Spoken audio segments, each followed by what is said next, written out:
तो इस पे कॉन्सेप्ट्स देखो, इसमें कॉन्सेप्ट्स लिमिटेड है, डिमांड सप्लाई और पीपीसी कर्व, जो सारी चीजें नोट्स में दी। बट इस पे जितने ज्यादा क्वेश्चंस करोगे वो क्लैरिटी लाएगा इस टॉपिक पर। समझने के लिए यही है, प्राइस बढ़ गया, डिमांड गिर गया, यही है। लेकिन जब इस पे ज्यादा वैरायटी ऑफ क्वेश्चंस सॉल्व करोगे तब समझ में आएगा कि किस तरह के क्वेश्चन एग्जाम में बन सकते हैं। पास्ट में 2-3 क्वेश्चन मैं बता दूंगा जो पूछे गए प्रीलिम्स एग्जाम में, तो आपको एक आइडिया समझ में आएगा कि जिस तरीके के कॉन्सेप्ट है, क्वेश्चन उस तरीके के नहीं आते, क्वेश्चंस आते हैं उस कॉन्सेप्ट के एप्लीकेशन बेस्ड। ठीक है, अलग क्यों बैठते हो उधर एकदम? ठीक है, ठीक है। तो देखो क्या है नोट्स में, क्या है।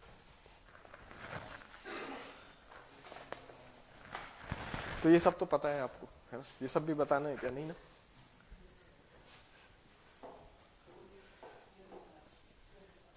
इकोनॉमी क्या है ना? तो कोई भी प्लेस, एनी रीजन, टेरिटरी। ज्यादा बड़ा लिख रहा हूँ क्या मैं? छोटा लिख देता हूँ थोड़ा, है ना?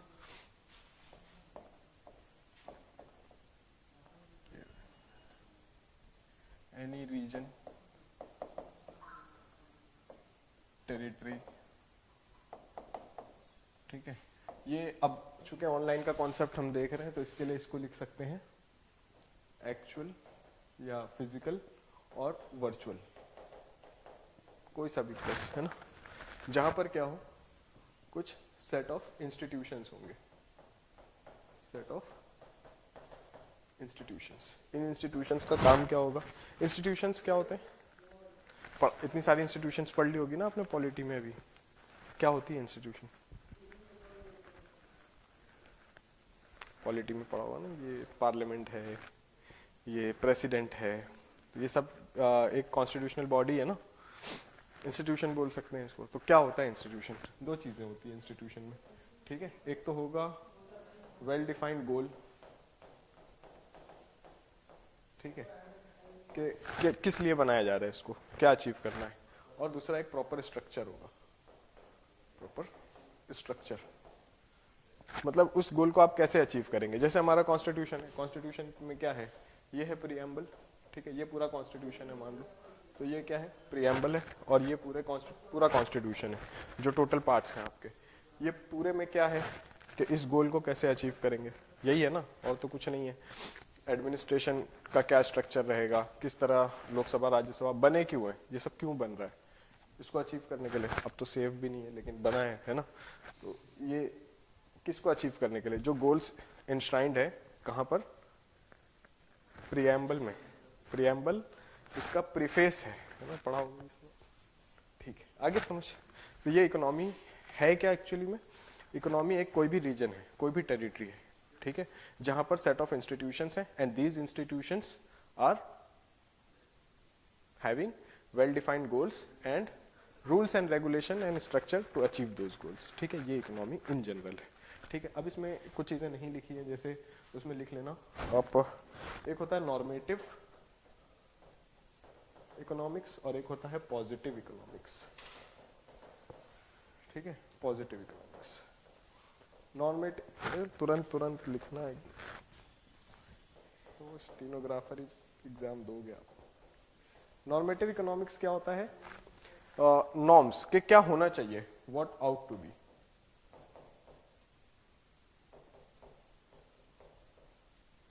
क्या होना चाहिए, और ये बताता है क्या है, व्हाट एक्चुअली इज, एक्चुअली और एग्जैक्टली, हाँ जो भी, ठीक है, एक्चुअली इज।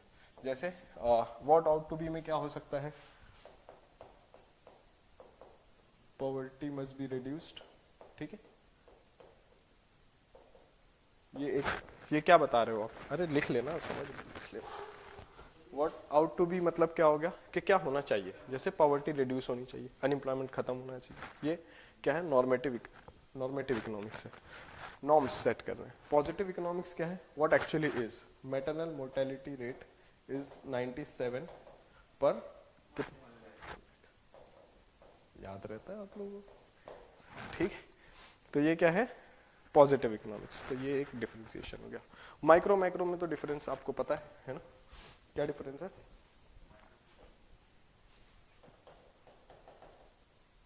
लिखना ज़्यादा है नहीं, सब लिखा है ये, और ये चीज़ें तो पता है, तो बाय डिफ़ॉल्ट पता है, तो ये उसको लिखने की भी कुछ खास नीड है नहीं, लेकिन लिख सकते हो आप। ये पूरा एक ही वर्ड है, ठीक है, माइक्रो और मैक्रो, ऐसे अलग अलग नहीं लिखा जाता। माइक्रो में क्या करते हैं हम, सेक्टर स्पेसिफिक,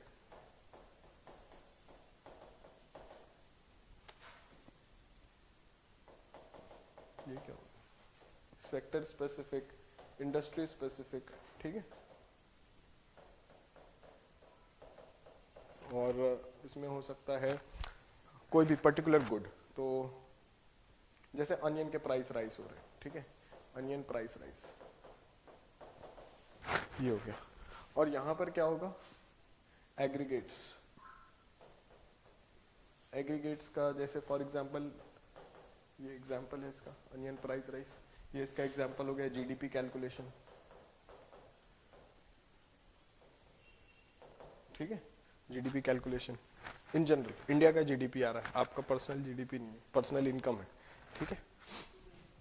तो ये हो गया माइक्रो, माइक्रो, हाँ एग्रीगेट इन जनरल। अब या तो पूरे दिल्ली का ले लो आप, या पूरे इंडिया का ले लो, ठीक है, ऐसे एग्रीगेट, स्पेसिफिक नहीं, ठीक है। अगर इंडिया का जीडीपी काउंट कर रहे हैं तो उसमें एग्रीकल्चर भी काउंट कर रहे हैं, माइनिंग भी काउंट कर रहे हैं, मैन्युफैक्चरिंग भी काउंट कर रहे हैं, सर्विस सेक्टर भी काउंट कर रहे हैं, ये सारी चीजें, ठीक है। और क्या है, what are the economic activities, पता है आपको, जो चीज से भी पैसा जनरेट होता है सब इकोनॉमिक एक्टिविटीज है। तो क्या है, विच एड वैल्यूज, ठीक है। तो जो भी चीजें, जैसे चाय बना के बेच रहे हैं तो उसमें भी है, जैसे मैं पढ़ा रहा हूँ इसमें भी कुछ इकोनॉमिक एक्टिविटीज हो, ठीक है, होगी होपफुली।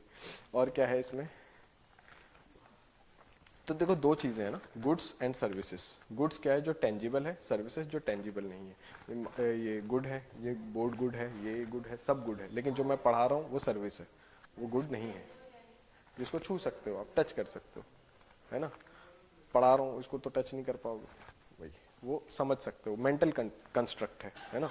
जैसे एथिक्स पढ़ा है ना आपने, नहीं पढ़ा, जैसे हम जो भी वैल्यूज की बात करते हैं, ऑनेस्टी है ना, ट्रूथफुलनेस है, ये सब क्या है, नॉन टेंजिबल है, ये मेंटल कंस्ट्रक्ट है, ठीक है। इसीलिए सारा मुद्दा वही है कि ये दिखता नहीं है ना। आ गया समझ में, एक्शन में मैनिफेस्ट होता है लेकिन दिखता नहीं, ठीक है। तो ये मैक्रो, माइक्रो, मैक्रो हो गया। और क्या है, इकोनॉमिक एक्टिविटीज क्या क्या होती हैं जिसको आप मेजर कर सकते हो, लेकिन क्या इकोनॉमिक एक्टिविटीज नहीं होती है जो मेजर नहीं कर सकते। अब मेजर क्या नहीं कर सकते, जो इलीगल है वो मेजर कैसे करोगे। जैसे गैम्बलिंग फॉर एग्जांपल, अगर किसी कंट्री में इलीगल है तो इलीगल है मतलब उसके लिए इनवॉइसेस जनरेट होते होंगे क्या, नहीं। जो गैम्बलिंग से इनकम आती होगी उस पर आप टैक्स भरते होगे क्या, नहीं। तो वो इनकम कैसी हो गई, नॉन टेंजिबल नहीं, इलीगल हो गई, इलीगल हो गई। इलीगल है तो क्या वो इकोनॉमिक एक्टिविटी है, नहीं है। इसी तरह जो डिफिकल्ट टू मेजर है, डिफिकल्ट टू मेजर का क्या मतलब है, जैसे अभी मैं आपको पढ़ा रहा हूँ तो इसमें तो कुछ इकोनॉमिक वैल्यू जनरेट हो रहा है।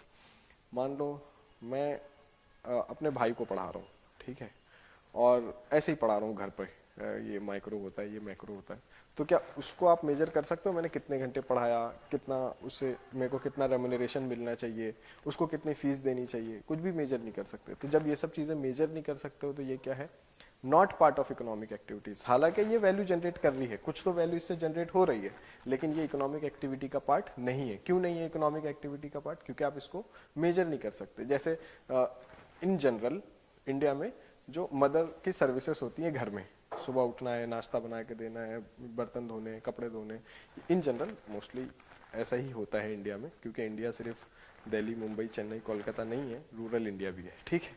तो मोस्टली ये सर्विसेज होती हैं होम मेकर की। क्या इसको मेजर कर सकते हो आप, नहीं मेजर कर सकते। तो क्या ये इकोनॉमिक एक्टिविटी है लेकिन मेजर नहीं कर सकते, तो फिर नॉन इकोनॉमिक एक्टिविटीज हो गई, क्योंकि मेजर नहीं कर सकते ना।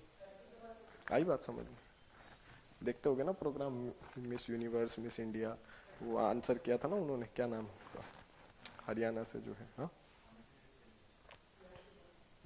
वही है क्या अभी लेटेस्ट, नहीं एक और है ना उसके बाद, हरियाणा से कोई है ना, उन्होंने कहा था, जो लास्ट क्वेश्चन होता है उसमें उन्होंने यही कहा था कि वो चाहते हैं कि उनके मदर की जो सर्विसेज है उसके लिए उन्हें रेम्यूनरेशन मिले, ठीक है। इस पे वो ब्यूटी कॉन्सेप्ट वो जीत गई, ठीक। तो ये समझ रहे हो ना, ये डिफिकल्ट टू मेजर है। इकोनॉमिक एक्टिविटी का पार्ट इसलिए नहीं है, वैल्यू जनरेट करता है, वैल्यू नहीं जनरेट करता ऐसा नहीं है। इकोनॉमिक एक्टिविटी का पार्ट क्यों नहीं है? क्योंकि डिफिकल्ट टू मेजर है। अब आप बोलोगे नहीं तो फिर मैं एक अगर मैं मेड रख लेता हूँ, तो मेड अगर ब्रेकफास्ट बनाती है और कपड़े बर्तन धोती है तो वो इतना पैसा लेगी, तो उसको मैं ऐड कर देता हूँ। 24/7 अवेलेबिलिटी का कैसे आप मैनेज करोगे? आ रहा है ना समझ में?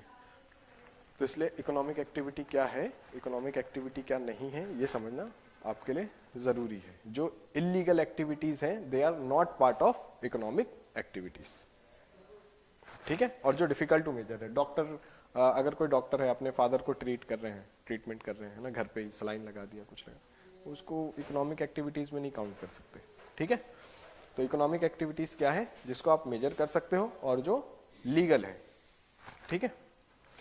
सर्विसेज में ये इशू है कि मैं क्या क्रिएट कर रहा हूँ वो आप काउंट नहीं कर सकते, लेकिन गुड्स में नहीं है। अगर मैं अपने कंजम्पशन के लिए कोई गुड्स बना रहा हूँ, मान लो मैं मुझे कार बनाने आती है, छोड़ो इतनी बड़ी बात नहीं करते, मान लो मुझे वॉशिंग मशीन बनाने आती है, एक मैंने, है ना, घर पे बना सकते हो ना आप वॉशिंग मशीन, स्टूडेंट जनरली बना लेते हैं घर पे, वो मोटर लगा लेते हैं, एक बड़ा सा टब ले आते हैं, उसमें मोटर लगा लिया, एक घूमने वाला लगा लिया, कपड़े उसी में धुल गए 2-3 एक बार में, है ना, करते होगे ना, नहीं करते। मान लो मुझे बनाने आ गई, मैंने बना लिया, तो क्या वो गुड है ना? वो एक गुड है। अब मैंने बना लिया, मैंने किसी को बेच भी दिया, 2 बना लिया, फ्री टाइम है, पढ़ना लिखना है नहीं, यही सब कर रहे हैं, तो फिर मैंने किसी को बेच भी दिया, तो वो वैल्यू ऐड कर रहा है ना। तो गुड्स के इसमें, गुड्स के कॉन्सेप्ट में आप ये नहीं बोलोगे कि डिफिकल्ट टू मेजर है इसलिए इकोनॉमिक एक्टिविटी नहीं है। सिर्फ सर्विसेज के कॉन्टेक्स्ट में है वो, कि डिफिकल्ट टू मेजर है और इकोनॉमिक एक्टिविटी नहीं है। गुड्स के कॉन्सेप्ट में नहीं है। कुछ तो वैल्यू है उसकी, मशीन की, ठीक है, वॉशिंग मशीन कितने की आती होगी? 12-15 हज़ार की, तो उसकी 2,000 की तो वैल्यू लगा सकते हो ना आप, जो मैंने वॉशिंग मशीन बनाई छोटी सी। तो गुड्स के कॉन्सेप्ट में आप ये नहीं बोलोगे कि मैंने सेल्फ कंजम्पशन के लिए बनाई है इसलिए ये पार्ट नहीं है इकोनॉमिक एक्टिविटी का, वो पार्ट है। गुड्स का प्रोडक्शन पार्ट है, सर्विसेज का प्रोडक्शन सेल्फ कंजम्पशन के लिए पार्ट नहीं है। कुछ नहीं समझ में आया, सिंपल समझाता हूँ, चलो थोड़ा चेहरे से समझ में आ रहा है, कुछ नहीं समझ में आया। 2 चीजें प्रोडक्शन करेंगे हम, गुड्स एंड सर्विसेज। गुड्स क्या है? जो टेंजिबल है, जो है, जिससे आप यूज कर रहे हो। सर्विसेज क्या है? जो मेंटल कंस्ट्रक्ट का पार्ट है, जो फील कर सकते हो। डॉक्टर ने ट्रीट किया, पैरासीटामोल दे दिया आपको, आपने खा लिया, वो सही हो गया, बुखार खत्म हो गया, ये फील कर सकते हो, छू नहीं सकते ना इसको, हेल्थ को नहीं छू सकते ना अपने। आ गया समझ? अब जो सर्विसेज मैं अपने लिए प्रोड्यूस कर रहा हूँ सेल्फ कंजम्पशन के लिए, मैं सिर्फ अपने लिए प्रोड्यूस कर रहा हूँ, तो जो सर्विसेज मैं सेल्फ कंजम्पशन के लिए प्रोड्यूस कर रहा हूँ वो इकोनॉमिक एक्टिविटी का पार्ट नहीं है। लेकिन जो गुड्स मैं प्रोड्यूस कर रहा हूँ वो इकोनॉमिक एक्टिविटी का पार्ट है। रीजन क्या है? जो सर्विसेज मैं प्रोड्यूस कर रहा हूँ उसकी वैल्यू मैं नहीं लगा सकता। मैंने अपने घर में अपने भाई को पढ़ा दिया, उसको थोड़ी बोलूंगा ये अमित IAS में इतनी फीस होती है, तुम भी इतनी फीस दे दो, नहीं होगा ऐसा। लेकिन अगर मैं कोई गुड प्रोड्यूस कर रहा हूँ, मैं पैसा नहीं ले रहा, लेकिन उसकी वैल्यू तो मेजर हो रही है ना, एग्जैक्ट वैल्यू। वॉशिंग मशीन का एग्जांपल है, जो 12,000 की वॉशिंग मशीन है, मैंने बनाई, ठीक है, उतनी अच्छी नहीं है, एफिशिएंट नहीं है, लेकिन 2,000 की तो वैल्यू है उसकी, तो वो इकोनॉमिक एक्टिविटी का पार्ट है।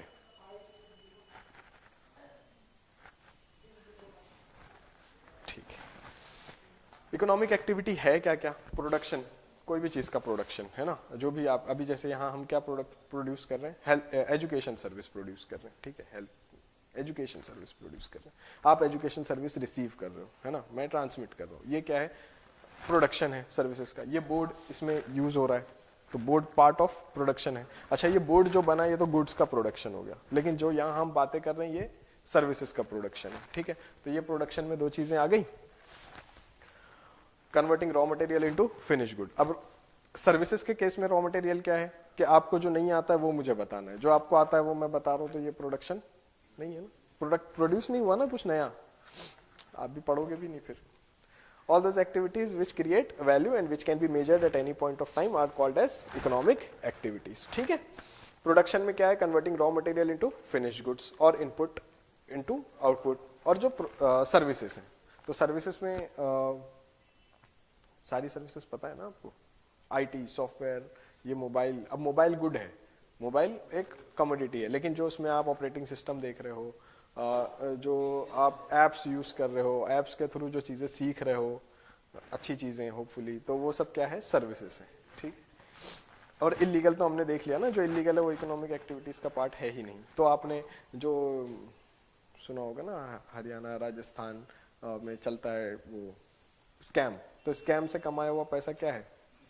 हाँ, इकोनॉमिक एक्टिविटी मत समझ लेना, है ना। क्यों? क्योंकि इलीगल है। आप बोलोगे नहीं मेजर तो कर सकते हैं, देखो 10 लाख रुपए कमा लिए इसने। कंजम्पशन जो अभी आप फिलहाल कंज्यूम कर रहे हो, है ना, जो मैं बता रहा हूँ आप कंज्यूम कर रहे हो, तो ये सर्विसेज का कंजम्पशन है। इसी तरह गुड्स का कंजम्पशन होता है, जैसे ये कपड़ा मैंने पहन लिया सर्दी से बचने के लिए, तो ये क्या है? कंजम्पशन है। क्लोथ का कंजम्पशन, फूड का कंजम्पशन होता है। अगर मैंने कार यूज कर ली क्लास तक आने के लिए, हालांकि मैं मेट्रो से आ रहा हूँ, तो ये क्या है? कंजम्पशन है गुड का अगेन। तो ये किस लिए मैं ये कंजम्पशन कर रहा हूँ? मैं ये कंजम्पशन कर रहा हूँ सेटिस्फैक्शन के लिए। क्या सेटिस्फैक्शन है? मुझे क्लास पहुंचना है ना। आप क्यों पढ़ रहे हो? सेटिस्फैक्शन के लिए, एग्जाम में अपियर करना है, ठीक है। तो कंजम्पशन यूजिंग गुड्स और सर्विसेज फॉर सेटिस्फैक्शन, ठीक है। एक्सचेंज, ट्रेड ऑफ, अदला बदली, ठीक है। आप पैसे दोगे, मैं एजुकेशन दे रहा हूँ, मेरे को नहीं दे रहे हो ना, ठीक है।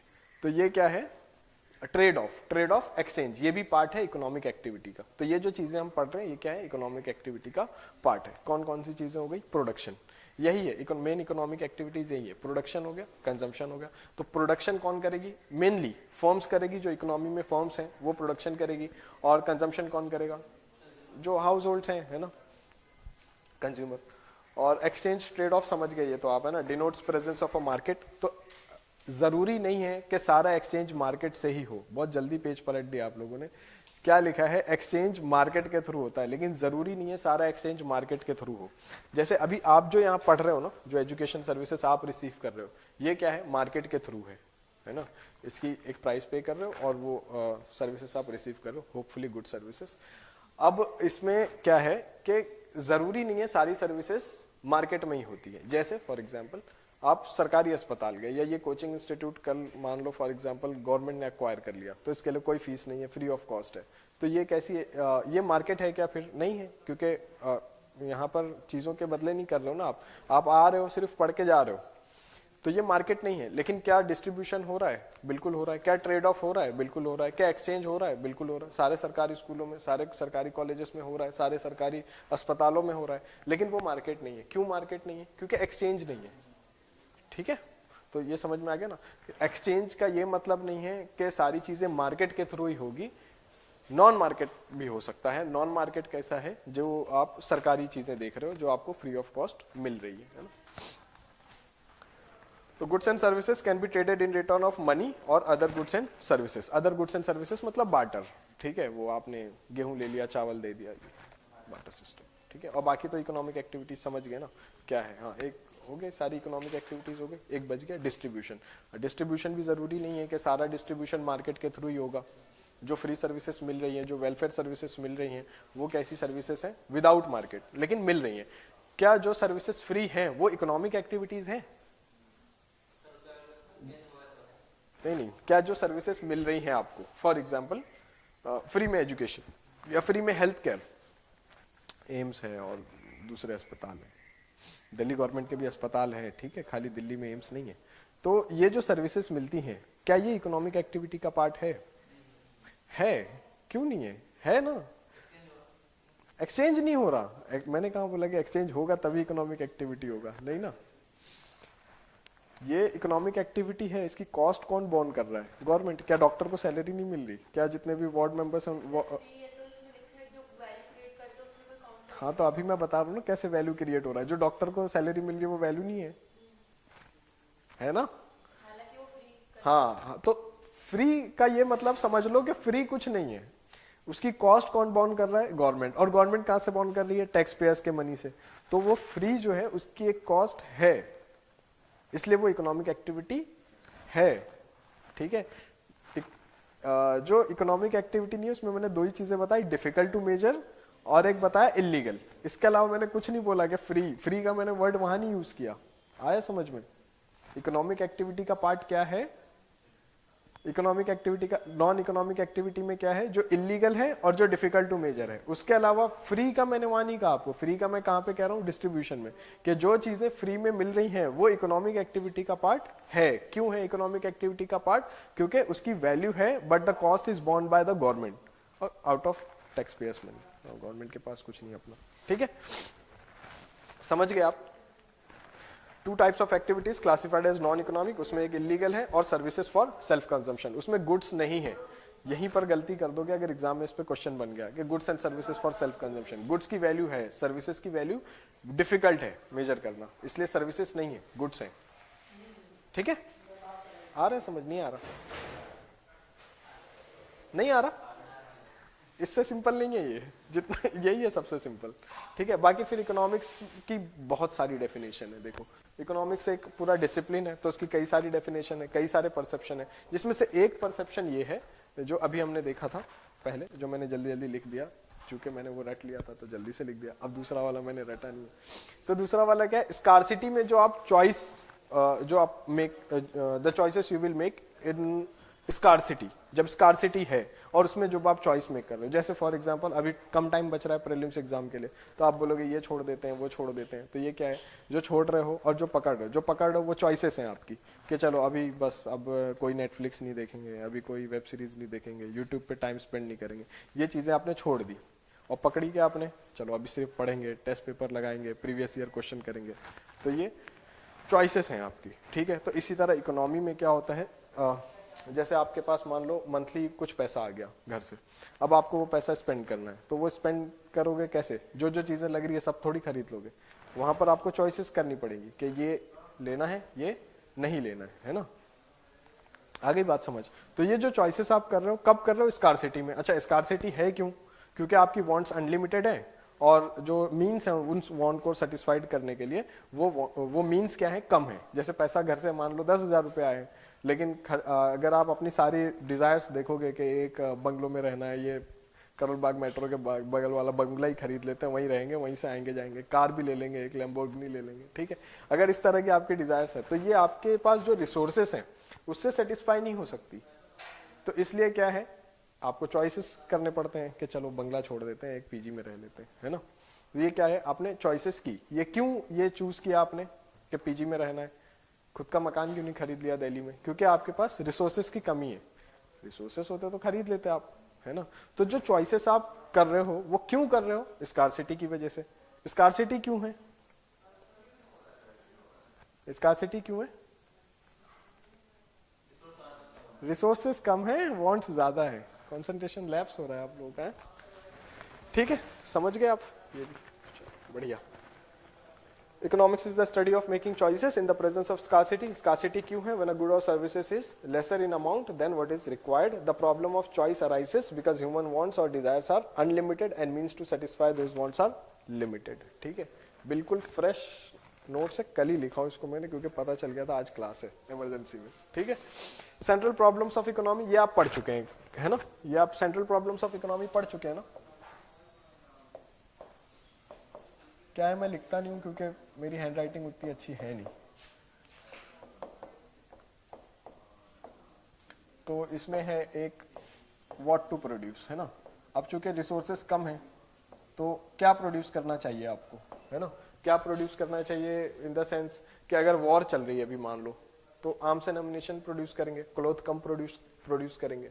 तो व्हाट टू प्रोड्यूस एक प्रॉब्लम है हमारे पास, क्यों, क्योंकि रिसोर्सेज कम है। अगर हमारे पास बहुत सारे रिसोर्सेज हैं तो अगर वॉर चल भी रही है तो भी हम क्या प्रोड्यूस करेंगे, क्लोथ्स भी प्रोड्यूस करेंगे, कंज्यूमर गुड्स भी प्रोड्यूस करेंगे। याद है वो पढ़ रहे थे हम वर्ल्ड वॉर 1, क्या हो गया था वर्ल्ड वॉर 1 के ड्यूरेशन में, जब वर्ल्ड वॉर 1 चल रही थी। ग्लोबलाइजेशन की नोट्स पढ़ ली आपने, पढ़ ली ग्लोबलाइजेशन की नोट्स पढ़ ली आपने, नहीं पढ़ी, कुछ कुछ पूरा तो एक्सप्लेन कर दिया मैंने, पूरा समझना है पूरा। हाँ, वर्ल्ड वॉर 1 के ड्यूरेशन में हमने क्या पढ़ा था कि वर्ल्ड वॉर 1 के ड्यूरेशन में कंज्यूमर गुड्स की जो प्राइस, जो वॉर टाइम गुड्स हैं उनकी डिमांड ज्यादा थी। वॉर खत्म हो जाएगी तो कंज्यूमर गुड्स की डिमांड बढ़ जाएगी, ऐसा कुछ पढ़ा था। तो क्या प्रोड्यूस करना है ये एक क्वेश्चन है। ठीक है, दूसरा फिर क्या है, कैसे प्रोड्यूस करना है, हाउ टू प्रोड्यूस। तो हाउ टू प्रोड्यूस में मैंने आपको दो चीजें बताई थी, एक होता है कैपिटल इंटेंसिव टेक्नोलॉजी, एक होता है labour intensive. Capital intensive method, labour intensive. Capital intensive में more use of machines than the labour, labour का यूज कम, मशीन्स का यूज ज्यादा। जैसे एयर इंडिया हमने पढ़ा था, तो एयरलाइन इंडस्ट्री कैसी इंडस्ट्री है, कैपिटल इंटेंसिव। जितनी पायलट की सैलरी नहीं होगी उससे कहीं ज्यादा का तो हवाई जहाज आता होगा ना, हाँ, तो कैपिटल इंटेंसिव हो गया वो, ठीक है। तो दूसरा क्या है, हाउ टू प्रोड्यूस। और जो भी चीज आप बनाना चाह रहे हो उसकी डिस्ट्रीब्यूशन कैसे होगी, मतलब फॉर होम टू प्रोड्यूस।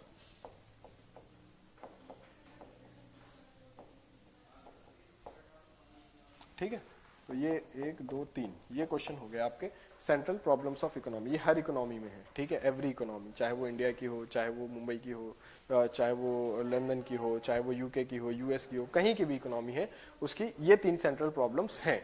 और इन 3 सेंट्रल प्रॉब्लम को कैसे सॉल्व करते हैं, कैसे सॉल्व करते हैं, ये सब पढ़ लिया है हमने। अब मैंने बिल्कुल ऐसा लिखा के नहीं पढ़ाया आपको, लेकिन बताया है मैंने आपको कैसे। देखो, आपको चूज करना है पहले, तो क्या आप कैपिटलिस्ट इकोनॉमी बनोगे, है ना, या फिर आप कम्युनिस्ट इकोनॉमी बनोगे, या फिर आप मिक्स्ड इकोनॉमी बनोगे, ठीक है। तो कैपिटलिस्ट इकोनॉमी में ये चीजें कौन सॉल्व करता है, कैपिटलिस्ट इकोनॉमी में ये चीजें सॉल्व करता है मार्केट। किस बेस पे, डिमांड एंड सप्लाई बेस पे, ठीक है। जिस चीज की डिमांड है, बहुत आवाज आ रही है ना, जिस चीज की डिमांड है वो प्रोड्यूस करोगे, और जिस चीज की डिमांड नहीं है वो प्रोड्यूस नहीं करोगे। तो और अब कैपिटलिस्ट इकोनॉमी में एक चीज और होती है, क्या होती है कि डिमांड क्रिएट की जाती है। बताया था मैंने आपको, डिमांड क्रिएट कर देते हैं। जैसे अभी आप क्या हो गए, ज्यादा हेल्थ कॉन्शियस हो गए हो, है ना, क्योंकि आपको बता दिया है कि हेल्थ कॉन्शियस होना अच्छी बात है। यहाँ पर कौन करेगा, हाँ, ये एक प्लानिंग अथॉरिटी मान लो, ठीक है। तो सारी चीजें गवर्नमेंट करेगी, planning authority, central planning authority, वो डिसाइड करेंगे कि कौन सी चीजें प्रोड्यूस करनी है, कितनी मात्रा में प्रोड्यूस करनी है। पूरा जो 91 से पहले का हमने पढ़ा है, 1951 से लेके 1991 तक सारी चीजें कौन डिसाइड कर रहा है, गवर्नमेंट, ठीक है। फिर मिक्स्ड इकोनॉमी क्यों बोल रहे हैं, दोनों के प्रिंसिपल्स लेके चल रहे हैं। यहाँ पर प्राइवेट प्रॉपर्टी अलाउड होगी, यहाँ पर, कहाँ पर, कैपिटलिस्ट इकोनॉमी में प्राइवेट प्रॉपर्टी अलाउड होगी, इनहेरिटेंस अलाउड होगा। इनहेरिटेंस समझते हो ना, जायदाद का वारिस, तो इनहेरिटेंस अलाउड है। यहाँ पे दोनों अलाउड नहीं है, प्राइवेट प्रॉपर्टी कुछ नहीं है, जो है सब सरकार का है, ठीक है। कम्युनिस्ट इकोनॉमी, जो कुछ भी है सब किसका है। इसके लिए ये आइडिया बहुत अपील करता है ना। जब तक आपकी एज 30 इयर्स की नहीं होती है तब तक आपको लगता है कम्युनिज्म बहुत अच्छा है। क्यों, क्योंकि तब तक दुनिया में कुछ है नहीं, नो रिस्पॉन्सिबिलिटी, कोई रिस्पॉन्सिबिलिटी नहीं है 30 साल की एज तक। तो लगता है कम्युनिस्ट आइडिया बहुत अच्छा है, सब बराबरी होनी चाहिए, सब लोग बराबर है, कोई छोटा बड़ा नहीं है। लेकिन फिर जब 30 के बाद क्या होता है, बहुत सारी चेंजेस आते हैं, तो आपको लगता है नहीं नहीं, प्राइवेट प्रॉपर्टी तो जरूरी है ना, ये भी जरूरी है, सब जरूरी है। तो फिर 30 के बाद जनरली लोग कैपिटलिस्ट हो जाते हैं, ठीक है। और मिक्स्ड इकोनॉमी में मिक्स चल रहा है, जैसे इंडिया में सब कुछ मिक्स चल रहा है, ठीक है। थोड़ा मार्केट का रोल है, थोड़ा गवर्नमेंट का एडमिनिस्ट्रेट रोल है, ये सारी चीजें, ठीक है। जैसे आपने जो एक्सचेंज रेट पढ़ा है, तो एक्सचेंज रेट में क्या है, सरकार ने मार्केट बेस पे छोड़ दिया है, लेकिन जब बहुत ज्यादा कंडीशन वल्नरेबल हो जाएंगी तो वहां पर क्या होगा, गवर्नमेंट इंटरवीन करेगी। गवर्नमेंट इंटरवीन कर रही है, इसका मतलब मिक्स्ड अप्रोच है। अगर गवर्नमेंट बिल्कुल इंटरवीन नहीं करेगी तो ये क्या हो जाएगा, purely capitalist economy, market based, ठीक है। चलो, हो गया ना, central problems of economy, what to produce, how to produce, ठीक है, पढ़ लेना, लिखा हुआ है, कुछ लिखने की जरूरत है नहीं। हाउ टू प्रोड्यूस में टेक्नोलॉजी या लेबर, ठीक है। होम टू प्रोड्यूस में देख लिया आपने, किसके लिए प्रोड्यूस करना है, रिच के लिए करना है, पुअर के लिए करना है, मिडिल क्लास के लिए करना है।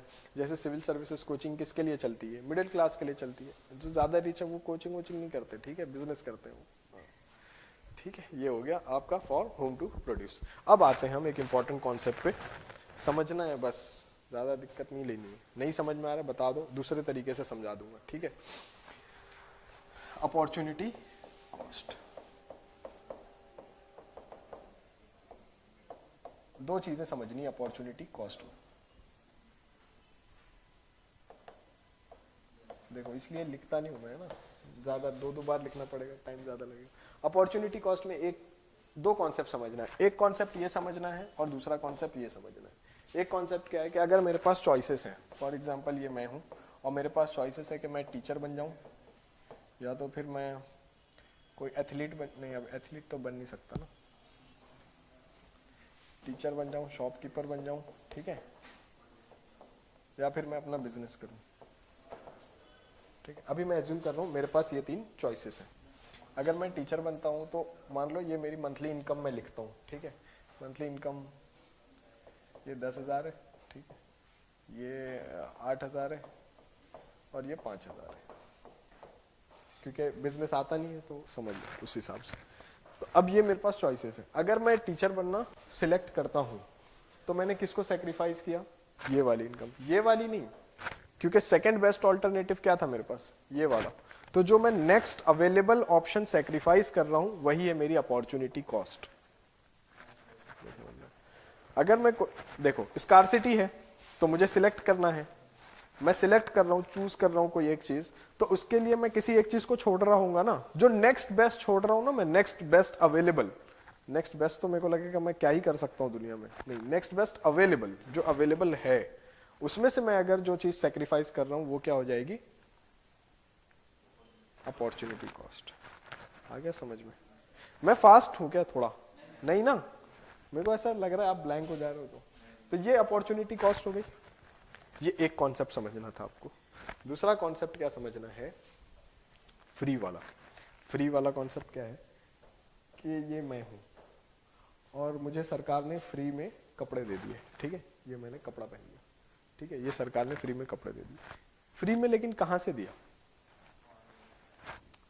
इसकी कॉस्ट किसी ने तो बॉन्ड किया होगा, मान लो ये आप हो टैक्स पेयर्स, ठीक है, तो आपके जो टैक्स के पैसे थे उससे सरकार ने क्या किया, मुझे ये प्रोवाइड किया। आई बात समझ में? तो ये कॉस्ट ये मिलनी चाहिए, देनी चाहिए थी इसको, लेकिन दिया किसने, इन्होंने। तो इन्होंने सेक्रीफाइस किया या नहीं, इनका सेक्रीफाइस है ना, यही क्वेश्चन आया था प्रीलिम्स एग्जाम में, ठीक है। तो ये दो चीजें हो गई अपॉर्चुनिटी कॉस्ट में। एक चीज नेक्स्ट बेस्ट अवेलेबल ऑप्शन में क्या सेक्रीफाइस कर रहा हूं, दूसरा अगर मुझे कोई चीज फ्री मिल रही है तो उसकी कॉस्ट कोई और बॉन्ड कर रहा है, मतलब किसी और के सेक्रीफाइस की वजह से मुझे फ्री में कुछ मिल रहा है, ठीक है ना। जैसे पेरेंट्स से जो चीजें आपको मिल रही है फ्री में मिल रही है, कोई खाता बुक तो मेंटेन नहीं हो रहा, तो वो क्या है, उनका सेक्रीफाइस है ना। क्लियर, बहुत बढ़िया।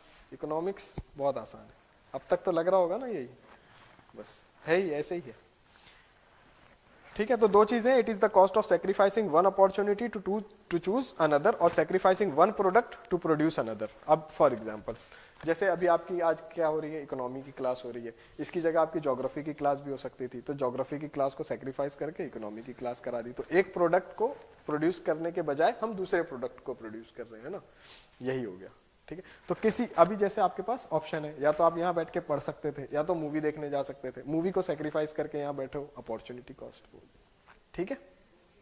तो आज यहाँ पढ़ने की अपॉर्चुनिटी कॉस्ट क्या है, मूवी नहीं देख रहे हो, यही है। करियर ऑप्शन, सिविल सर्विसेज एक वैल्यू है, स्पोर्ट्स पर्सन और एक म्यूजिशियन, तो सबके साथ हमने कुछ वैल्यू अटैच कर दी। अगर आप सिविल सर्विसेज में जा रहे हो तो आप किसको सेक्रीफाइस कर रहे हो, स्पोर्ट्स पर्सन को। दूसरा इंपॉर्टेंट है जो एग्जाम में क्वेश्चन पूछा गया है वो ये है, if an economy produces a commodity X by shifting resources away from commodity Y, then sacrifice of y is the opportunity cost to produce extra unit of x। मतलब ये आपने जो टैक्स के पैसे दिए ये क्या है, अपॉर्चुनिटी कॉस्ट है ना, है ना, ये अपॉर्चुनिटी कॉस्ट है। पैसे देने किसे चाहिए थे, मुझे, दिया किसने, आपने। इसी बेस, यही कॉन्सेप्ट एक प्रीलिम्स में क्वेश्चन पूछा है जो लगा था कि काफी डिफिकल्ट है, नहीं समझ में आ गया तो डिफिकल्ट नहीं है, डिफिकल्ट तब तक ही है जब तक आप समझ नहीं पाए हो, ठीक है। बहुत जल्दी जल्दी नहीं खत्म होगा मैडम, 2-2.5 घंटे का लेक्चर होना चाहिए। प्रोडक्शन पॉसिबिलिटी कर्व, अब ये तो समझ गए आप, अब इसमें हम पढ़ते हैं।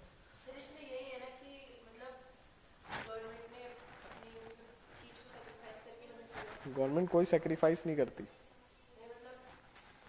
गवर्नमेंट ने दिया आपको फ्री में लेकिन उसकी कॉस्ट है, लेकिन वो सैक्रिफाइस गवर्नमेंट ने नहीं किया, वो सैक्रिफाइस टैक्स पेयर ने किया ना, इन्होंने किया, ठीक है। हाँ हमें फ्री में मिल रहा है, ठीक है। जैसे रोड है, रोड आप रोड के लिए क्या दिया आपने, कुछ नहीं दिया ना, रोड तो फ्री में मिला है, सरकार ने बना के दिया है, लेकिन वो पैसा किसके पैसे से आया है, टैक्स पेयर्स के मनी से, ठीक है। क्लियर। प्रोडक्शन पॉसिबिलिटी कर्व, बहुत ही आसान, बहुत ही सिंपल, जस्ट वो है ना, प्रोडक्शन पॉसिबिलिटी कर्व, या इसको फ्रंटियर भी बोलते हैं, पीपीसी या पीपीएफ।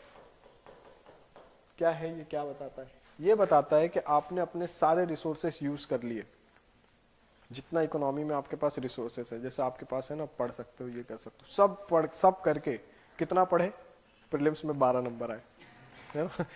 आप नहीं, ऐसे लोग हैं, है ना। तो ये है प्रोडक्शन पॉसिबिलिटी कर्व। ये देखो, ये ऐसा भी बन सकता है, ठीक है, ये ऐसा भी बन सकता है, और ये ऐसा भी बन सकता है, कैसा भी बन सकता है, लेकिन ये जनरल है, जनरली ऐसा बनता है, ठीक है। ये नहीं बनता ऐसा, ये ऐसा भी बन सकता है। कब बनेगा? ये पूरी चीजें डिपेंड करती हैं मार्जिनल अपॉर्चुनिटी कॉस्ट पर। अब ये क्या होता है मार्जिनल अपॉर्चुनिटी कॉस्ट, समझ गए ना आप? तो मेरे पास ऑप्शन है कि मैं फुटवेयर भी बना सकता हूँ, शूज बना सकता हूँ, या फिर मैं क्लोथ्स प्रोड्यूस कर सकता हूँ। अब मान लो मैंने इंडस्ट्री स्टार्ट की और मैं फुटवेयर बनाने लगा, बढ़िया जूते, कॉपी, है ना, डेडिडास। तो मैंने कॉपी बनाने शुरू की, अच्छा बन रहा था, लेकिन मुझे लगा कि क्लोथ की मार्केटिंग, विंटर सीजन आ रहा है, चलो जैकेट बनाते हैं, है ना, पामा बनाते हैं, पूमा का। तो मैंने जैकेट प्रोड्यूस करना शुरू कर दिया, लेकिन मेरे पास रिसोर्सेस लिमिटेड है, रिसोर्सेस मेरे पास इंक्रीज नहीं हुए। तो मैं क्या करूंगा, जो रिसोर्सेस शूज बनाने के लिए यूज कर रहा था, वही रिसोर्सेस मैं क्या करूंगा अब जैकेट बनाने के लिए। तो पहले मान लो मैंने क्या किया, ये है शूज और ये है जैकेट्स, ठीक है। मान लो पहले मैं शूज बना रहा था 100, ठीक है, और जैकेट कुछ भी नहीं बना रहा था, ठीक है। फिर मैंने क्या किया, इसको घटा दिया, 90 शूज बनाए और एक जैकेट बनाए, एक जैकेट। फिर मुझे लगा जैकेट की डिमांड और है, जैकेट में अच्छा मुझे प्राइस मिल रहा है, मेरा प्रॉफिट ज्यादा है, तो मैंने इसको और कम किया, 4 कर दिया, इसको मैंने और कम किया, ठीक है, और कम कर लेते हैं 30, इसको मैंने 30 कर दिया, तो ये हो गया 10, ठीक है।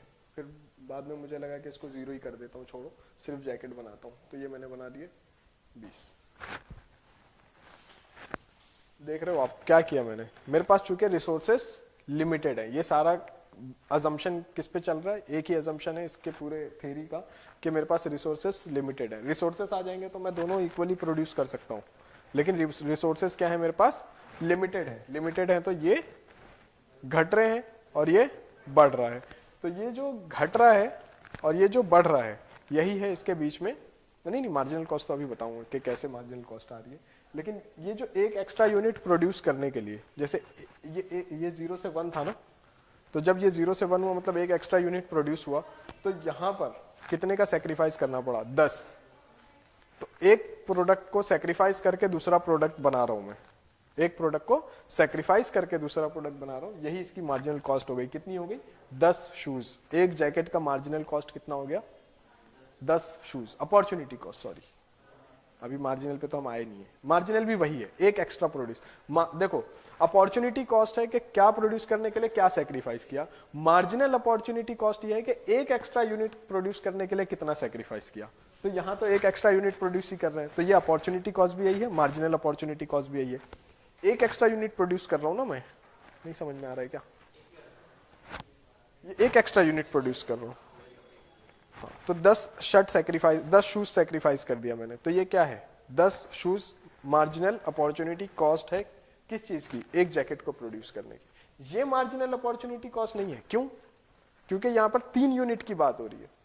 ये मार्जिनल अपॉर्चुनिटी कॉस्ट है, एक यूनिट, एक एक्स्ट्रा यूनिट प्रोड्यूस करने के लिए मैंने कितने रिसोर्सेस, कितने दूसरे कमोडिटी को सेक्रीफाइस किया, ठीक है। ये मार्जिनल यूटिलिटी में भी यही कॉन्सेप्ट यूज होता है, लेकिन हम यूटिलिटी नहीं पढ़ रहे क्योंकि हमको उसकी जरूरत नहीं है। यूटिलिटी में ये होता है कि आपके पास ऑप्शन है कि आप बिस्किट खा लो या पोहा खा लो, ठीक है, तो बिस्किट छोड़ के पोहा खा लिया, ये आपकी अपॉर्चुनिटी कॉस्ट हो गई, ठीक है, क्या आपने पोहे को सेक्रीफाइस कर दिया, ठीक है, इससे ज्यादा तो कुछ खा नहीं सकते हो अभी, ठीक है। तो ये हो गया आपका प्रोडक्शन पॉसिबिलिटी कर्व। अब ये बना कैसे, ये बाद में बताता हूँ, अभी ये बताता हूँ ये बना कैसे, ठीक है। देखो, इसमें हमने 2 ग्राफ बना लिया ऐसे, और बोर्ड पे देखो, वो तो बुक में तो अब नोट्स तो मिल गई है, कहीं जानी नहीं है। ये शूज है, ये जैकेट्स हैं, ठीक है। अब जब मैं एक भी जैकेट प्रोड्यूस नहीं कर रहा हूँ। ये आता है ना एक्स वाई कोऑर्डिनेट कैसे बनाते हैं, ये 0 है, ये तो सी सेट में है, पूरा डेटा इंटरप्रिटेशन इसी पे है, तो ये जैकेट अभी 0 है। तो शूज कितने हैं 100 है ना, जैकेट 0 है तो शूज कितने हैं 100। अब जैकेट एक जैकेट प्रोड्यूस कर, ये एक जैकेट है, ये एक जैकेट के लिए ये कितने हो गया 90 हो गए, है ना, मतलब ये वाला पॉइंट, ठीक है। फिर इसके बाद ये मैंने और कम किया 70 कर दिया, तो ये कितना हो गया 4 हो गया, ठीक है।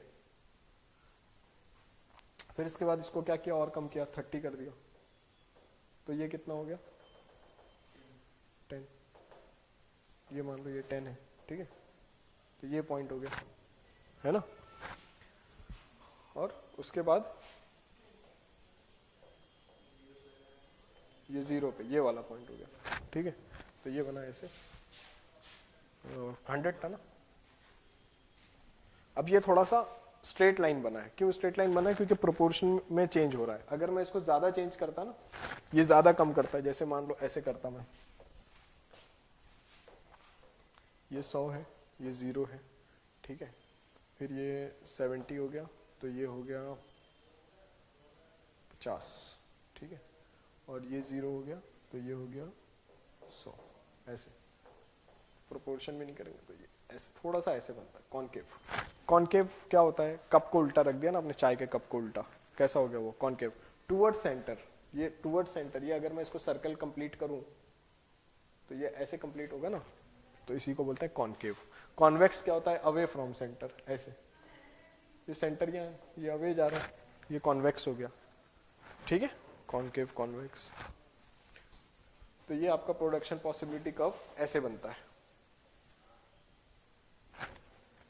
ठीक है, ये क्या है कॉनकेव टू द ओरिजिन। ये ऐसा भी बन सकता है, कैसा, बिल्कुल स्ट्रेट लाइन। बिल्कुल स्ट्रेट लाइन कब बनेगा, जब मार्जिनल अपॉर्चुनिटी कॉस्ट जो है ये एक प्रोपोर्शन में, फिक्स प्रोपोर्शन में चेंज होगी। अभी बता रहा हूँ वो क्या है, ये आ गया समझ में। प्रोडक्शन पॉसिबिलिटी कर्व क्या है, एक प्रोडक्शन, अब अच्छा ये भी तो हो सकता है ना कि सिर्फ शूज और जैकेट ही क्यों लिया, मेरे दिमाग में और कुछ भी आ सकता है, मैं स्टेशनरी भी ले सकता हूँ, है ना, लेकिन 3 लूंगा तो मैं बोर्ड पे कैसे बताऊंगा, यहाँ बनेगा नहीं बनेगा ना, 2 डायमेंशनल बोर्ड है ना, तो बस इसलिए 2D, इसलिए 2, बाकी वो n नंबर ऑफ चॉइसेस हो सकते हैं, मैं एक साथ 10 काम कर सकता हूँ, है ना, ऐसा मैं सोचता हूँ। तो ये क्या है, प्रोडक्शन पॉसिबिलिटी कर्व जो है ये नंबर ऑफ डायमेंशन आप इंक्रीज कर सकते हो। आ रही है बात समझ में, ऐसा नहीं है कि 2 के लिए ही होता है, लेकिन हम 2 को बना के समझ सकते हैं, कितने आसानी से समझ में आ गया, है ना। अभी 3 प्लॉट करूंगा, x y और z एक्सिस से ढूंढते रहेंगे हम कि कहाँ पर आएगा, बस वेरी गुड, ये एकदम सिंपल वर्ड में यही है, ये और कुछ नहीं है इसमें, ठीक है। लेकिन एक चीज और समझनी है आपको, वो ये है कि मैंने आपको ये जरूर बोला है कि प्रोडक्शन पॉसिबिलिटी कर्व कब बन रहा है, जब आपने सारे रिसोर्सेज को इफिशिएंटली यूटिलाइज किया है, अपने सारे रिसोर्सेज को। मुझे 2.5 घंटे, कितने घंटे की क्लास होती है आपकी सारी, 3 घंटे की, 3 घंटे की क्लास लेनी चाहिए, मैं पढ़ा रहा हूँ 1 घंटा, है ना, तो ये इफिशिएंटली यूटिलाइज नहीं हो रहा है, ऐसा बोलना मतलब। तो ये मान लो मेरा प्रोडक्शन पॉसिबिलिटी कर्व है, ये जो पॉइंट्स है ना प्रोडक्शन पॉसिबिलिटी कर्व पे, ये मैंने सारे रिसोर्सेस को इफिशिएंटली फुल्ली यूटिलाइज किया है जब ये पॉइंट्स मिले हैं। अगर मैं कम यूटिलाइज कर रहा हूं तो ये पॉइंट हो गया, ये अंडर यूटिलाइजेशन ऑफ रिसोर्सेस है। ये अरे ओवर यूटिलाइजेशन नहीं होता है, फुल्ली यूटिलाइजेशन। ओवर यूटिलाइजेशन कैसे करोगे, तो ये आपकी पॉसिबिलिटी के बाहर की चीज है। या तो टेक्नोलॉजी चेंज हो जाएगी या तो रिसोर्सेस बढ़ जाएंगे, तो आप इसको यूटिलाइज कर पाओगे, ठीक है। तो ओवर यूटिलाइजेशन कुछ नहीं होता है, ठीक है। आई बात समझ में, फुल्ली यूटिलाइज कर लो सारे रिसोर्सेस। तो इसका अब 3 घंटे की क्लास होती है, अब क्लासेस के आवर्स बढ़ा दोगे तो रिसोर्सेस बढ़ाया ना आपने, टाइम तो एक रिसोर्स है ना, सबसे इंपॉर्टेंट रिसोर्स है, तो एक रिसोर्सेस को आपने बढ़ा दिया, टाइम को बढ़ा दिया, तो फिर आप यूटिलाइज कर पाए। 10 दिन का सिलेबस 5 दिन में कंप्लीट कर लिया क्योंकि क्लासेस डबल लगने लगी, है ना। तो रिसोर्सेस बढ़ाए, जब तक रिसोर्सेस नहीं बढ़ा रहे हो तब तक यही रहेगा, ठीक है। और मेरी तरह कोई मिल गया तो वो कम पढ़ा रहा है तो फिर ये अंडर यूटिलाइजेशन नहीं है, नोट्स बना के ला रहा हूँ, रात भर बैठ के प्रिपेयर किए मैंने। तो ये अंडर यूटिलाइजेशन रिसोर्सेस कब होगा, जब पीपीसी के अंदर आ पाओगे। अगर रिसोर्सेज को आप फुल्ली यूटिलाइज नहीं कर रहे हो इफिशिएंटली तो आप पीपीसी के अंडर रहोगे। और अगर आप कोई पॉइंट पीपीसी के बाहर है तो जब तक टेक्नोलॉजी अपग्रेड नहीं करोगे या रिसोर्सेस अपग्रेड नहीं करोगे तो वो आप नहीं अचीव कर सकते हो। तो ये नॉट अचीवेबल पॉइंट है। ठीक है, आ गई बात समझ? पीपीसी का रेलेवेंस समझ में आया क्या है ना? पीपीसी के अंदर जितने पॉइंट्स हैं सब अंडर यूटिलाइजेशन है, पीपीसी के बाहर जो पॉइंट्स हैं सब अनअचीवेबल है जब तक चीजें चेंज नहीं होती। चीजें क्या चेंज नहीं होती? रिसोर्सेस या टेक्नोलॉजी। टेक्नोलॉजी भी एक रिसोर्स है, तो रिसोर्सेस अगर बढ़ते हैं तो ये, रिसोर्सेस अगर घटते हैं तो पीपीसी शिफ्ट भी हो जाएगा। तो शिफ्ट इन पीपीसी कर्व कैसे होगा? ये देखो, ये आपका पीपीसी है, ठीक है, टेक्नोलॉजी में चेंज आया, रिसोर्सेस बढ़े तो ये पीपीसी शिफ्ट हो गया।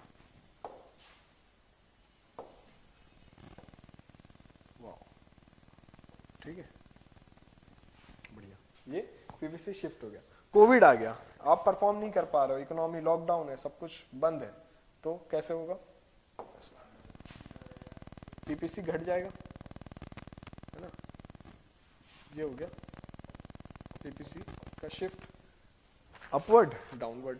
ठीक है, ये बाहर की तरफ, ये अंदर की तरफ। आ गया समझ में?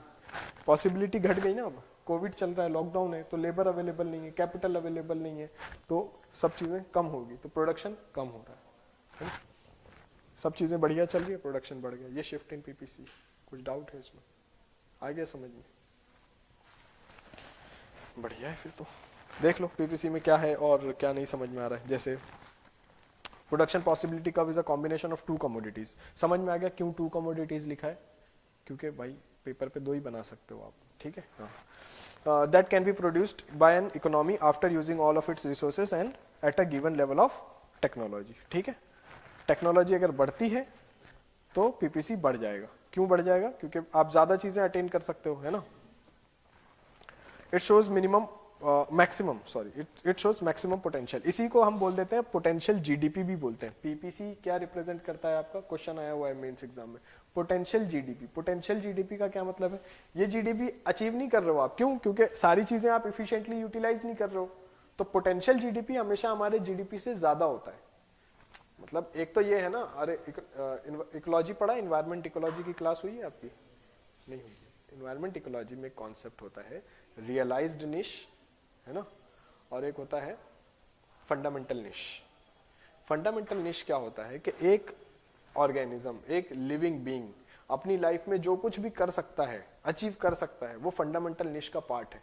जैसे आपके फंडामेंटल निश का पार्ट है कि आप आईएएस बन सकते हो। अब वो रियलाइज्ड निश डिपेंड करता है कि सर्कमस्टेंसेस कैसी थी, आपने कितना एफर्ट लगाया और चीजें आपके फेवर में कितनी थी। एफर्ट लगाना और चीजें फेवर में होना भी जरूरी है। तो फिर आपने जो अचीव किया वो आपकी रियलाइज्ड निश है। समझ में आ रहा है? तो रियलाइज्ड निश हमेशा फंडामेंटल निश से कम होती है, क्योंकि आपकी जितनी कैपेबिलिटीज हैं वो सारी क्या है? फंडामेंटल निश है। लेकिन जो आप अचीव करते हो वो रियलाइज्ड निश है। आ रही है बात समझ? तो इसी तरह इकोनॉमी में क्या बता, पोटेंशियल जीडीपी। पोटेंशियल जीडीपी आपके पास जो अभी रिसोर्सेस हैं तो उन सारे रिसोर्सेस को आप इफिशिएंटली यूटिलाइज करो तो आपका जीडीपी क्या होगा? ये पोटेंशियल जीडीपी। और क्या है? ये आपका जीडीपी है। ठीक है, समझ क्लियर है? तो पीपीसी क्या रिप्रेजेंट कर रहा है? Potential GDP. अगर आप अपने सारे रिसोर्सेस को इफिशिएंटली यूटिलाइज करो तो ये होगा, और वो आपका क्या होगा? Actual GDP. लेकिन पोटेंशियल जीडीपी इतना तो है ही। ठीक है, तो अगर क्वेश्चन लिंक करके आ गया ना, एग्जाम में अभी तक ये वाला लिंक करके नहीं आया है क्वेश्चन पोटेंशियल जीडीपी पे अलग से आया है। लिंक यहां से अगर क्वेश्चन बनेगा तो इस तरह का बनेगा। ठीक है, क्लियर है? अभी पता चल जाएगा ना, टेस्ट सीरीज वगैरह स्टार्ट होंगी, फिर आपको समझ में आएगा कि कुछ नहीं होता है। ये जहाँ यहाँ जो भी चल रहा है क्लास में, इस पे बहुत कम क्वेश्चन आ रहे हैं। तो वो जानबूझ के ऐसा बनाया जाता है, क्योंकि जो पढ़ा रहे हैं उसी के ऊपर आपको क्वेश्चन दे देंगे। अगर तो एक्स्ट्रा वैल्यू एडिशन कैसे होगा? आ रही है बात समझ में?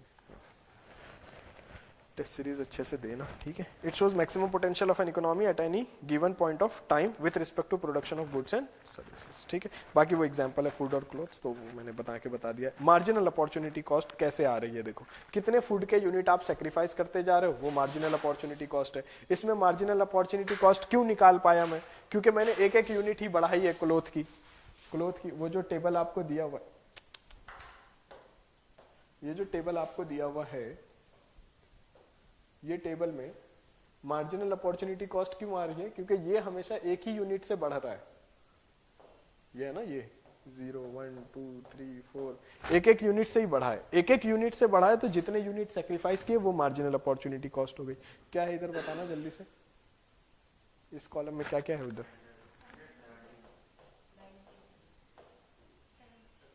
अच्छा ये 9, ठीक है। अब ये तो अभी यहाँ पर कोई एक्स्ट्रा यूनिट प्रोड्यूस ही नहीं हुआ, तो मार्जिनल अपॉर्चुनिटी कॉस्ट तो कुछ नहीं है। जब ये एक एक्स्ट्रा यूनिट प्रोड्यूस हुआ तो मैंने कितने यूनिट सेक्रीफाइस किए इसके? 10। जब ये एक एक्स्ट्रा यूनिट प्रोड्यूस हुआ तो मैंने इसके कितने यूनिट सेक्रीफाइस किए? 20। जब ये एक एक्स्ट्रा यूनिट प्रोड्यूस हुआ तो मैंने कितने यूनिट सेक्रीफाइस किए? 30। और जब ये एक एक्स्ट्रा हुआ तो मैंने कितने यूनिट सेक्रीफाइस किए? 40। ये मार्जिनल अपॉर्चुनिटी कॉस्ट बढ़ता चला गया, इसलिए कॉनकेव आ रहा है। अगर ये मार्जिनल अपॉर्चुनिटी कॉस्ट फिक्स होगा तो स्ट्रेट लाइन आएगा, और अगर ये मार्जिनल अपॉर्चुनिटी कॉस्ट ऐसे नहीं बढ़ेगा, जैसे ये 10 था, ये 9 हो गया, ये 8 हो गया, ये 7 हो गया, तो कॉन्वेक्स हो जाएगा। आई बात समझ? नहीं समझ में आया? नहीं समझ में आया तो पूछोगे ना, मैं थोड़ी पूछूंगा कि नहीं समझ में आया क्या। देखो कॉनकेव कब होगा? जब ये जो मार्जिनल अपॉर्चुनिटी कॉस्ट वाला कॉलम है आपका 100, 90, 70, 40 और ये 0, ठीक है। ये क्या है? शूज है, या मान लो उसमें जो ये शूज ही है, ठीक है। फूड है, चलो फूड है, ये क्लोथ्स है, ठीक है।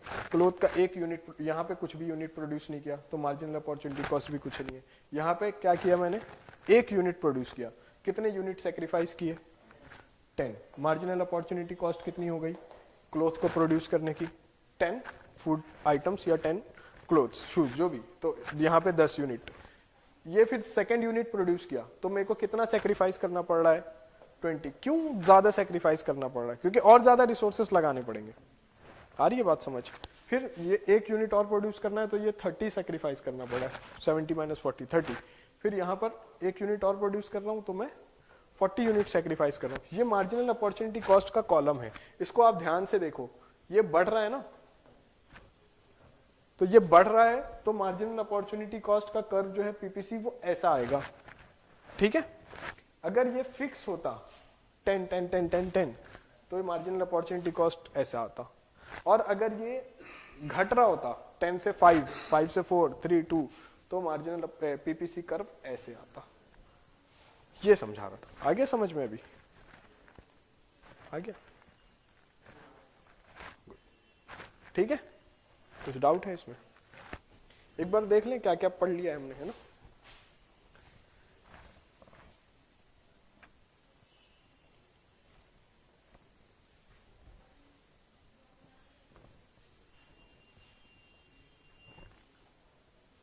बहुत सारा पढ़ लिया।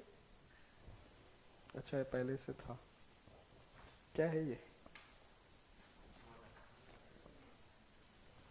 क्लास थी, ठीक है। ये जो पढ़ रहे हैं कहाँ यूज होगा, ये 3 टॉपिक में with respect to prelims exam. ये पढ़ा हमने क्या? इकोनॉमी की डेफिनेशन, ठीक है, इंस्टीट्यूशन क्या होती है। और ट्राई करो ऐसा, मैं देखो मैं तो ज्यादा ऐसा कोई हार्श क्वेश्चन पूछता नहीं हूँ आपसे। इंस्टीट्यूशन क्या है, एक सिंपल सा क्वेश्चन है, ट्राई करो कि इस पे आप जो जानते हो वो बता दो। इतना तो पढ़ लिया है ना आपने, अभी इतने दिन से पढ़ लो, तो आप जो जानते हो वो बताओ। बोलोगे तो क्या समझ में आएगा कहाँ पे गलती कर लो, नहीं बोलोगे तो लगेगा मुझे सब आता है। ये प्रॉब्लम है नहीं बोलने की। मुझे लगता है फिर ऐसा कि मुझे तो पता था, हाँ ये बताया इन्होंने, ये तो मुझे पता था। तो बोलोगे तो समझ में आएगा कि कहाँ पर क्या चेंज करना है ना। और ये बिल्कुल हमारा एकेडमिक डिस्कशन है। अगर मैंने कुछ बोल दिया नहीं तुमको नहीं समझ में आया, तो मैं ऐसा मीन नहीं कर रहा हूँ, मैं ऐसे ही बता रहा हूँ कि नहीं समझ में आया, फिर से समझ लो अच्छे से, नहीं तो दिल पे ले लोगे बात को। माइक्रो इकोनॉमिक्स मैक्रो इकोनॉमिक्स समझ गए कि एक इस सेक्टर स्पेसिफिक होता है, एक फॉर्म स्पेसिफिक। सिर्फ रिलायंस इंडस्ट्री की बात कर रहे हो, फॉर्म स्पेसिफिक हो गया, माइक्रो इकोनॉमिक्स का पार्ट है। सेंट्रल प्रॉब्लम्स, इसलिए हम माइक्रो नहीं पढ़ते। क्यों? क्योंकि हमारे सब्जेक्ट का नाम है इंडियन इकोनॉमी, ठीक है, इंडिया की इकोनॉमी पढ़ रहे हैं, माइक्रो नहीं पढ़ते। कॉन्सेप्ट यूज होते हैं इसलिए पढ़ रहे हैं, ये क्वेश्चंस आ जाते हैं। ये सेंट्रल प्रॉब्लम ऑफ इकोनॉमी है, कैसे सॉल्व करते हैं वो ये है। कैपिटलिस्ट इकोनॉमी में ये 3 क्वेश्चन है, ये 3 क्वेश्चन का आंसर निकालना है कि आप लेबर इंटेंसिव टेक्नोलॉजी यूज करोगे या कैपिटल इंटेंसिव। तो कैपिटलिस्ट इकोनॉमी में ये फैसला मार्केट करेगी, ठीक है। कम्युनिस्ट इकोनॉमी में ये फैसला एक प्लानिंग अथॉरिटी होगी, प्लानिंग कमीशन होगी, वो करेगी। मिक्स्ड इकोनॉमी में दोनों मिलजुल के सॉल्व करेंगे, कोई दिक्कत नहीं। बस अपॉर्चुनिटी कॉस्ट एक next best available option, next best available option, सब वर्ड इंपॉर्टेंट है इसमें, अवेलेबल इंपॉर्टेंट है, नहीं तो लगता है मैं तो जिंदगी में कुछ भी कर सकता हूँ, है ना। तो नेक्स्ट बेस्ट अवेलेबल ऑप्शन को जो आप सेक्रीफाइस कर रहे हो वो आपकी अपॉर्चुनिटी कॉस्ट है। यहीं से हमने, और फिर दूसरा कॉन्सेप्ट ये समझा कि कोई चीज फ्री में नहीं मिल रही है, अगर कोई चीज आपको फ्री में मिल रही है तो उसकी कॉस्ट कोई और बॉर्न कर रहा है, वो उसकी अपॉर्चुनिटी कॉस्ट है, ठीक है। ये एग्जांपल, ये आपने पैसे दिए टैक्स के, ये मैंने कपड़े खरीद लिए, सरकार ने मुझे दिया कपड़ा, ठीक है। सरकार मतलब गवर्नमेंट, सेफ नहीं है आजकल। प्रोडक्शन पॉसिबिलिटी कर्व, ये है प्रोडक्शन पॉसिबिलिटी कर्व। कैसे बनता है, हमने दो यूनिट को लिया, दो डिफरेंट कमोडिटी को लिया, एक कमोडिटी को प्रोड्यूस करने के लिए दूसरी कमोडिटी के जितने नंबर्स हम सेक्रीफाइस कर रहे हैं वो है अपॉर्चुनिटी कॉस्ट, और एक यूनिट की बात करेंगे तो है मार्जिनल अपॉर्चुनिटी कॉस्ट। जैसे दूसरे दो है ना, फूड और क्लोथ है, तो क्लोथ की एक एक्स्ट्रा यूनिट प्रोड्यूस करने के लिए कितने फूड आइटम सेक्रीफाइस किए, ये उसकी मार्जिनल अपॉर्चुनिटी कॉस्ट है। मार्जिन, कितने मार्जिन से बढ़ा, तो एक मार्जिन में एक काउंट करते हैं, और इन जनरल अपॉर्चुनिटी कॉस्ट होता है। तो फूड के क्लोथ के आइटम को प्रोड्यूस करने के लिए जो फूड के आइटम सेक्रीफाइस हो रहे हैं वो मार्जिनल, वो अपॉर्चुनिटी कॉस्ट है। लेकिन एक क्लोथ एक्स्ट्रा प्रोड्यूस करने के लिए जो जो सेक्रीफाइस हो रहा है वो मार्जिनल अपॉर्चुनिटी कॉस्ट है, वो आपको यहां दिखेगा। एक एक्स्ट्रा यूनिट प्रोड्यूस करने के लिए 20 यूनिट सेक्रीफाइस हो रहे है ना, यहाँ एक एक्स्ट्रा प्रोड्यूस करने के लिए 10 यूनिट सेक्रीफाइस किए, 100 से ये 90 घट गया, एक और एक्स्ट्रा करने के लिए 90 से 70, 20 यूनिट। नहीं, एक्चुअल कॉस्ट की बात नहीं कर रहे। देखो अगर यहाँ पर ये 2 नहीं होता ना, मान लो ये यहाँ पे 5 होता, ठीक है, और ये यहाँ पे 10 होता, और ये यहाँ पे 14 होता, तो अब ये मार्जिनल अपॉर्चुनिटी कॉस्ट का कॉलम नहीं है, ये अपॉर्चुनिटी कॉस्ट का कॉलम है। नहीं समझे बात? अगर एक एक्स्ट्रा यूनिट प्रोड्यूस करने की बात कर रहा हूं तब वो मार्जिनल अपॉर्चुनिटी कॉस्ट है। अगर मैं ये नहीं बता रहा कि एक एक्स्ट्रा यूनिट, मैं ये बता रहा हूं इतने और यूनिट, जैसे ये 1 से 5 हो गया ना, हाँ वो आप निकाल सकते हो, लेकिन ऐसा डायरेक्टली तो नहीं मिलेगा ना। तो अगर मैं ये जो कॉलम अब बन रहा है, अगर मैं 1 यूनिट से 5 यूनिट कर दिया, 5 यूनिट से 10 यूनिट, 10 to 14, तो क्या 1 यूनिट एक्स्ट्रा बढ़ रहा है? नहीं। तो 1 यूनिट एक्स्ट्रा नहीं बढ़ रहा, मतलब वो मार्जिनल अपॉर्चुनिटी कॉस्ट नहीं है, क्या है? अपॉर्चुनिटी कॉस्ट है। लेकिन जब मैं बोल रहा हूं कि ये 1 यूनिट बढ़ रहा है ना, 1 यूनिट, 1 यूनिट बढ़ रहा है, 1 यूनिट एक्स्ट्रा प्रोड्यूस कर रहा हूं, तो अब ये जो सेक्रीफाइस हुआ ये क्या हुआ? Marginal opportunity cost. लेकिन अगर मैं ये नहीं बता रहा हूं ये 1 यूनिट है, अगर मैं ये बता रहा हूं कि ये 5 यूनिट आई, वो आप निकालोगे बाद में, वो अलग है, उसको नहीं, उसको अभी हम नहीं कर रहे, ठीक है। तो ये 4 यूनिट बढ़ गए, तो ये मार्जिनल अपॉर्चुनिटी कॉस्ट नहीं है। मार्जिनल अपॉर्चुनिटी कॉस्ट कब आएगी? 1 एक्स्ट्रा यूनिट, 1 एक्स्ट्रा यूनिट, ठीक है। बस वही बात है, ठीक है।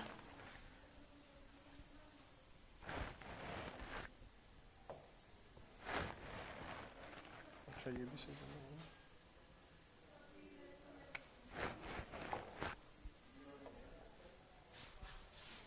Clear? Marginal opportunity cost, marginal opportunity cost कैसे बढ़ रहा है, कैसे घट रहा है, उस पर डिपेंड करता है कि आपका प्रोडक्शन पॉसिबिलिटी कर्व कैसा होगा। अगर मार्जिनल अपॉर्चुनिटी कॉस्ट बढ़ रहा है तो ये कैसा होगा? कॉनकेव। कॉनकेव का मतलब क्या होता है? अच्छा ये है ना नेक्स्ट स्लाइड पे, हाँ। मार्जिनल अपॉर्चुनिटी कॉस्ट अगर बढ़ रही है, इंक्रीज हो रही है, तो कैसा आ रहा है? कॉनकेव। अगर मार्जिनल अपॉर्चुनिटी कॉस्ट फिक्स है तो कैसा आएगा? Straight line. और अगर मार्जिनल अपॉर्चुनिटी कॉस्ट घट रहा है तो कॉन्वेक्स हो जाएगा, ठीक है। क्लियर है? और मार्जिनल अपॉर्चुनिटी कॉस्ट शिफ्ट होता है, वो मैंने आपको बता दिया। अगर आपकी टेक्नोलॉजी अपग्रेड हो गई या रिसोर्सेज बढ़ गए तो मार्जिनल जो पीपीसी है वो बढ़ जाएगा, है ना, और ज्यादा यूनिट्स आ जाएगी। जैसे ये था तो ये हो जाएगा, ठीक है, क्योंकि टेक्नोलॉजी बढ़ गई और चीजें अचीव कर सकते हो। तो पहले ये जो पॉइंट था, ये नॉन अटेनेबल पॉइंट, ये अब क्या हो गया है? अटेनेबल पॉइंट बन गया है। क्यों? क्योंकि टेक्नोलॉजी बढ़ गई। इसी तरह ये आपका पीपीसी था, ये पॉइंट्स क्या थे? सारे अचीवेबल पॉइंट जो पीपीसी पे है वो सब अचीव किए जा सकते हैं after efficient utilisation of resources. लेकिन कोविड आ गया और ये आपका पीपीसी यहां आ गया, और ये सारे पॉइंट्स अब क्या हो गए? अनअटेनेबल पॉइंट्स हो गए, क्योंकि रिसोर्सेस घट गए, ठीक है।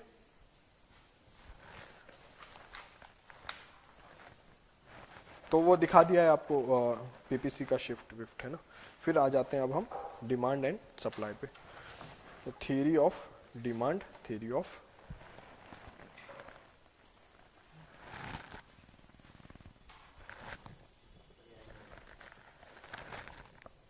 अच्छा इतनी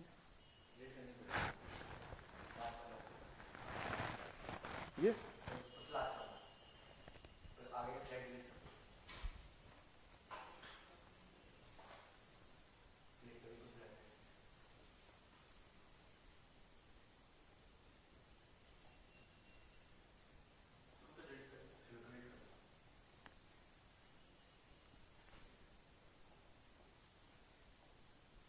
कर दूं ना, कुछ काम का तो नहीं है ये।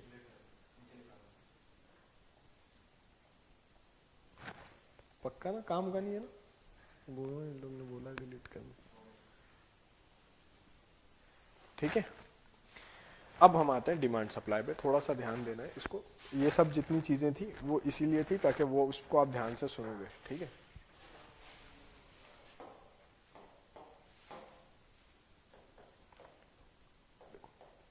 डिमांड क्या होती है, जो आप चीजें खरीदना चाहते हो and you are willing to pay for that. उसके अलावा सब चीजें डिजायर है, डिमांड नहीं है। फिर डिमांड तब है जब आप चीजों के लिए पे भी करने तैयार हो, वो डिमांड है।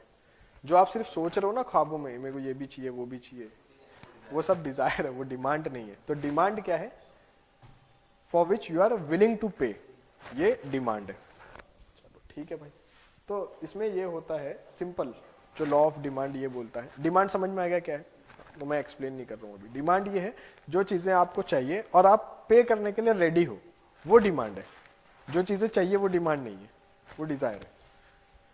तो लॉ ऑफ डिमांड ये कहता है,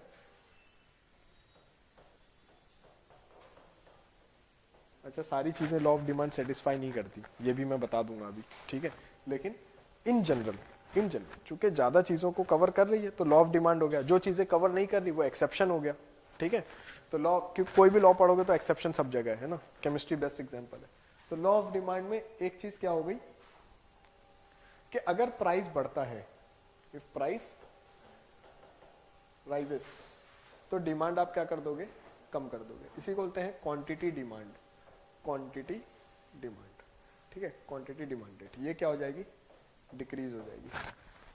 किसी भी चीज की प्राइस राइज हुई तो क्वांटिटी घट जाएगी। जैसे एक ये कॉलम बना लेते हैं, ठीक है, ये मान लो प्राइस है, ये क्वांटिटी डिमांडेड है, QD लिखती है इसको। ठीक है, मान लो प्राइस अभी 100 रुपए, ठीक है, तो आपने 10 क्वांटिटी की डिमांड की, प्राइस बढ़ गया 150 रुपीज हो गया, तो आपने कहा कि ठीक है क्वांटिटी क्या करोगे, घटा दोगे, तो 150 हो गया तो क्वांटिटी कर दी आपने 5, ठीक है, और प्राइस हो गया 200 तो क्वांटिटी कर दी 2। ठीक है, तो ये क्या है, प्राइस है, ये क्वांटिटी डिमांड है। साफ रिलेशन दिख रहा है आपको, प्राइस बढ़ा तो क्वांटिटी डिमांड घट गया, प्राइस बढ़ा क्वांटिटी डिमांड घट गया। ठीक है, इसीलिए सेल में ज्यादा कपड़े खरीदते हो ना, क्यों, क्या हो गया, प्राइस घट गया, क्वांटिटी डिमांड बढ़ गया। तो ऐसे ही है ना, देखो 200 में 2 क्वांटिटी ले रहे थे, प्राइस घट गया 150 हो गया, क्वांटिटी 5 ले लिया आपने, और प्राइस घट गया तो क्वांटिटी बढ़ा दिया आपने। यही है। इसी को अगर मैं प्लॉट करूं तो कैसे प्लॉट करूंगा, ये प्राइस हो गया, ये क्वांटिटी हो गया, क्वांटिटी डिमांडेड। ठीक है, ये मैं अगर इस पे एक्स एक्सिस वाई एक्सिस पे प्लॉट करूं तो ये क्या हो जाएगा 200, ये हो जाएगा 150 और ये हो जाएगा 100। ठीक है ना, ऐसे ही बढ़ता है ना प्राइस, 100, 150, 200। क्वांटिटी अगर मैं यहाँ प्लॉट करूं तो कैसे आएगी 2, 5, 10। 10 इधर तो नहीं आएगी ना, हाँ नंबर एक्सिस यहाँ 0 से स्टार्ट होता है, तो ये 2, 5, 10। ठीक है, 100 पे कितनी क्वांटिटी ले रहा हूँ मैं 10, ठीक है, 150 पे कितनी क्वांटिटी ले रहा हूँ 5, और 200 पे कितनी क्वांटिटी 2। तो ये जो कर्व बनेगा इसी को क्या बोलते हैं, डिमांड कर्व। क्या बोलते हैं, इसी को कैसे रिप्रेजेंट करते हैं, डी लिख दिया, डिमांड कर्व हो गया, एस लिख दिया, सप्लाई कर्व हो गया। अभी बना के बता रहा हूँ, ये समझ में आ गया, डिमांड कर्व समझ में आ गया, लॉ ऑफ डिमांड समझ में आ गया, सिंपल है। एक बार फिर से बताऊं, देखो डिमांड क्या होता है, जो क्वांटिटी आप खरीदना चाहते हो and you are willing to pay for that, ये डिमांड है। ठीक है, लॉ ऑफ डिमांड क्या कहता है, अगर किसी भी चीज की प्राइस बढ़ गई तो डिमांड घट जाएगी, remaining all other factor constant. वो फैक्टर्स जो डिमांड को इम्पैक्ट करते हैं उसको कांस्टेंट मान के चल रहे हैं। अभी बताता हूँ वो क्या फैक्टर्स हैं, क्यों कांस्टेंट मान के चल रहे हैं, उसको अभी जाने दो। लेकिन ये लाइन उसमें इंपॉर्टेंट है, क्या, with all other factors affecting demand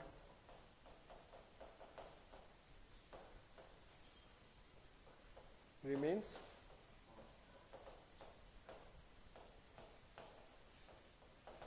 constant.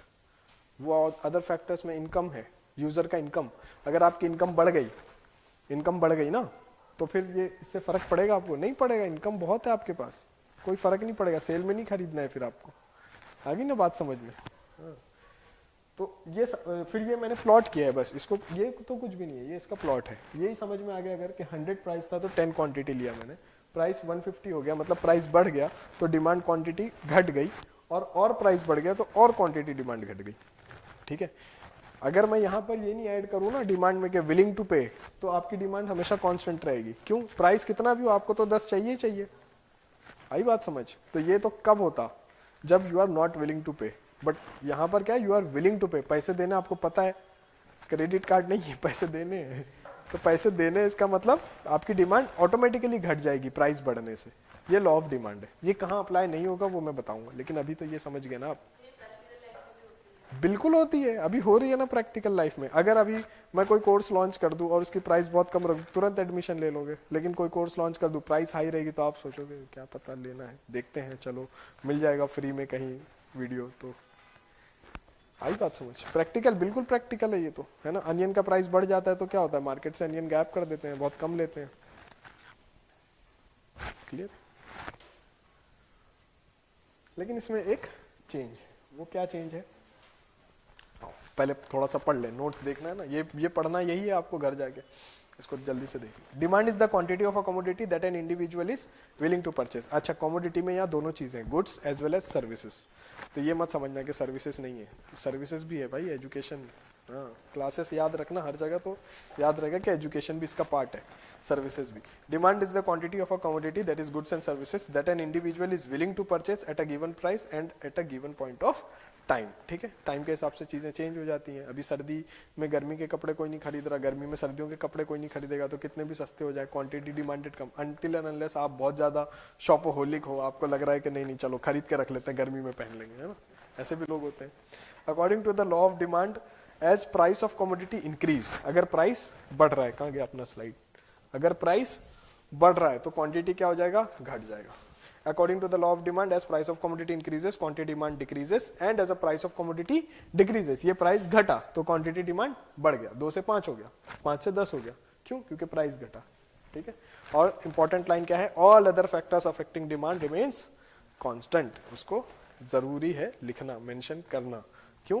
क्योंकि अगर वो मेंशन नहीं कर रहे तो गड़बड़ कर दोगे। जैसे अभी बताता हूँ कैसे गड़बड़ करोगे। इनकम ले लेते हैं हम, इनकम, ठीक है, यूजर की इनकम। इनकम में क्या हो रहा है, ये डिमांड कर्व बना ना, इनकम में ये हो रहा है, इसकी इनकम पहले 1 लाख थी, अब इनकम बढ़ के क्या हो गई, 2 लाख रुपीज, 2 लाख रुपीज हो गई। तो क्या क्वांटिटी डिमांड, ये अपने आप बढ़ जाएगा। इसका 10 खरीद रहा था ना, तो अब ऑटोमेटिकली यहाँ 20 की डिमांड करेगा, 100 की प्राइस पे ही कितनी डिमांड करेगा, 20 की। और ज्यादा प्राइस बढ़ गई तो थोड़ा कम डिमांड करेगा, लेकिन 5 की नहीं करेगा डिमांड। ठीक है, ये 10 की डिमांड करेगा, यहाँ 5 की डिमांड करेगा। तो अगर मैं इसको फिर से इसी पे प्लॉट करूं, चलो ये बढ़िया है, कलर चेंज हो जाएगा जल्दी से, है ना। 200 पे कितनी क्वांटिटी डिमांड कर रहा हूं अभी मैं, 5, मतलब ये, ठीक है, 200 पे 5 कर रहा हूं ना, ये ध्यान से देखना, ये बस यही समझना है। यहाँ पर 150 में कितनी क्वांटिटी डिमांड कर रहा हूँ, 10, मतलब ये 150 में ये 10, 150 इधर ना, ये है ना, और 200, एक नया पॉइंट आ गया, नहीं 200 ये है, कितनी डिमांड कर रहा हूँ, ये 5 हो गई, ये 150 में 10 हो गई, और ये 100 में कितनी हो गई, 20, मतलब ये 20 कहीं यहाँ पर आएगा, है ना, इस तरफ, ये 20, ठीक है, इसी लाइन में आएगा, ठीक है। तो ये डिमांड कर्व अब ये हो गया,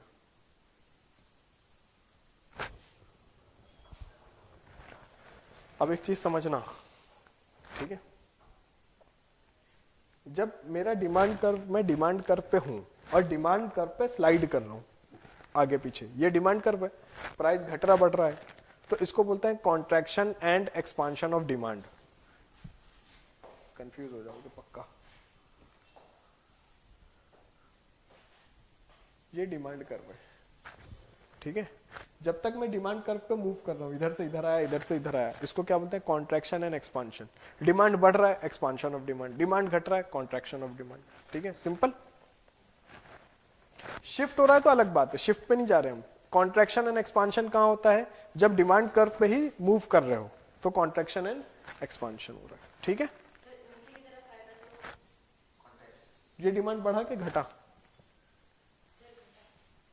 कैसे, ये क्या है, क्वांटिटी डिमांडेड, ये क्या है, क्वांटिटी 2, 5, 10, डिमांड बढ़ रहा है ना, एक्सपांशन, ऊपर की तरफ जा रहे हो, कॉन्ट्रैक्शन, ठीक है। कहीं भी नहीं समझ में आए तो एक बार पेपर पे ड्रॉ कर लोगे, ड्रॉ करोगे अपने आप समझ। अभी अगर मान लो ऐसे पूछ दिया, मेरे को नहीं पता है, तो मैं क्या करूंगा, लिखूंगा ना, ये एक्सिस पे क्या है, क्वांटिटी डिमांड, ये क्या हो रहा है, क्वांटिटी बढ़ रहा है, क्वांटिटी बढ़ रहा है मतलब क्या है, डिमांड बढ़ रहा है, डिमांड बढ़ रहा है मतलब क्या है, एक्सपांशन ऑफ डिमांड, इस तरफ मूव करूंगा तो कॉन्ट्रैक्शन ऑफ डिमांड, ठीक है। बहुत बढ़िया, ठीक है। तो डिमांड कर्व है, एक एग्जांपल है, if demand rises due to fall in price it is called expansion of demand. तो सिर्फ प्राइस की वजह से अगर डिमांड घटता है तो उसको बोलते हैं कॉन्ट्रैक्शन ऑफ डिमांड। अगर सिर्फ प्राइस घटने की वजह से डिमांड बढ़ता है तो उसको बोलते हैं एक्सपांशन, ठीक है, good. Contraction of demand, expansion of demand. Other factors affecting demand, other factors में क्या हो सकता है, कंज्यूमर की इनकम बढ़ गई, अभी बना के दिखाया आपको, इनकम बढ़ गई, ऊपर चला गया, ठीक है, डिमांड कर्व भी शिफ्ट हो गया, उसको बोलते हैं शिफ्टिंग ऑफ डिमांड कर्व। यहाँ शिफ्ट नहीं हो रहा है डिमांड कर्व, ये जो प्राइस वाला पढ़ा है, अरे ध्यान दो, मैं कुछ बता रहा हूँ आप लोगों के लिए, ये जो नोट्स में क्या लिखना है आपको, कुछ नहीं लिखना है, सब लिखा है। जब तक डिमांड कर्व पे ही हो तो कॉन्ट्रैक्शन एक्सपांशन है, लेकिन factors other than price, factors other than price अगर आता है तो उससे क्या होता है, डिमांड कर्व भी शिफ्ट हो जाता है, बस यही समझना। डिमांड कर्व शिफ्ट, इनकम बढ़ गई तो डिमांड कर्व राइट में शिफ्ट होगा, अपवर्ड्स।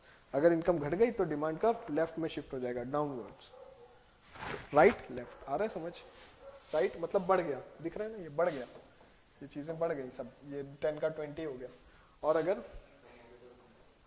घट जाएगा, ठीक है, क्लियर हो रहा है, बाद में मत बोल देना कुछ नहीं समझ में आया था, ठीक है, क्लियर है, नहीं समझ में आया ना, नहीं आया तो बोलो, फिर से बताऊंगा, लेकिन सबके प्रेशर में नहीं बोलना है कि आ गया आ गया आ गया, भाई इंडिविजुअल है ना सबका, जिनको ज्यादा टाइम लगता है समझने में उनको ज्यादा दिन तक याद भी रहता है, ये भी बात है। तो देख लो एग्जाम तो मई में है,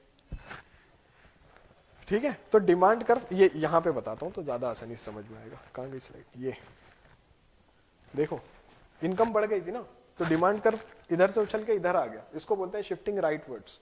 यही अगर डिमांड कर्व यहां आ जाएगा तो इसको बोलेंगे शिफ्टिंग डाउनवर्ड बोल दो, लेफ्ट वर्ड बोल दो, आपकी मर्जी है, जो बोलना है वो बोलो, बस शिफ्ट होगा इतना याद रख लेना, ठीक है। ये इधर शिफ्ट होगा, ये इधर शिफ्ट होगा। अब इधर को आप अपवर्ड बोल दो, डाउनवर्ड बोल, अपवर्ड बोल दो या राइट बोल दो, इधर को लेफ्टवर्ड या डाउनवर्ड बोल दो, ठीक है, क्लियर है, आ गया समझ में, ठीक है। आगे पढ़ते हैं फिर। अदर फैक्टर्स अफेक्टिंग डिमांड, एक तो हो गया इनकम ऑफ द कंज्यूमर। अगर कंज्यूमर की इनकम बढ़ती है तो वो डिमांड को बढ़ाएगा। अगर कंज्यूमर की आपकी इनकम बढ़ जाएगी तो डिमांड बढ़ा दोगे ना, 2 मोबाइल फोन चाहिए, 4 लैपटॉप चाहिए, 5 जूते चाहिए, 6 चप्पल चाहिए, तो डिमांड बढ़ गई आपकी। लेकिन किन किन चीजों की डिमांड, जो नॉर्मल गुड्स है।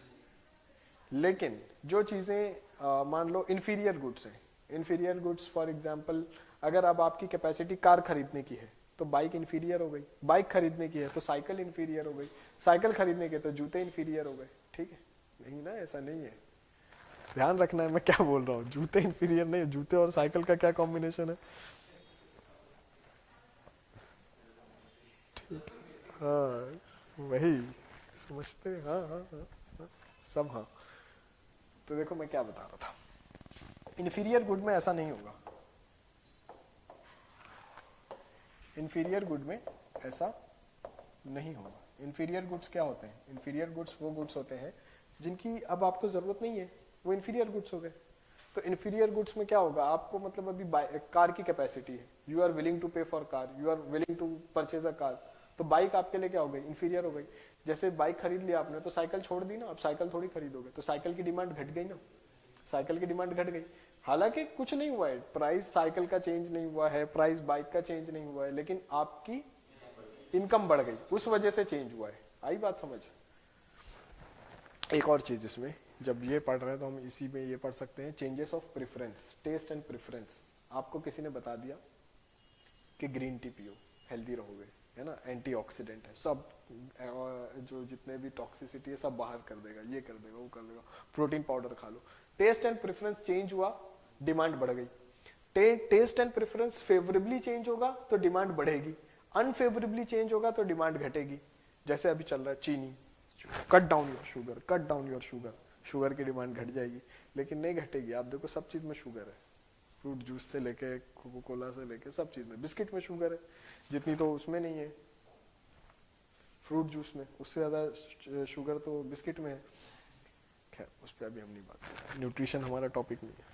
तो इसमें क्या है कि अगर change of taste and preference अगर फेवरेबली चेंज हुआ, जैसे आपको बोल दिया चाय बेकार चीज है, कॉफी पीना है, तो कॉफी की डिमांड बढ़ जाएगी, चाय की डिमांड घट जाएगी। ना चाय की प्राइस पे फर्क पड़ा है, ना कॉफी की प्राइस पे फर्क पड़ा है, लेकिन डिमांड पे फर्क पड़ा है। इसका मतलब यह है कि price is not the only factor which affects demand of a commodity.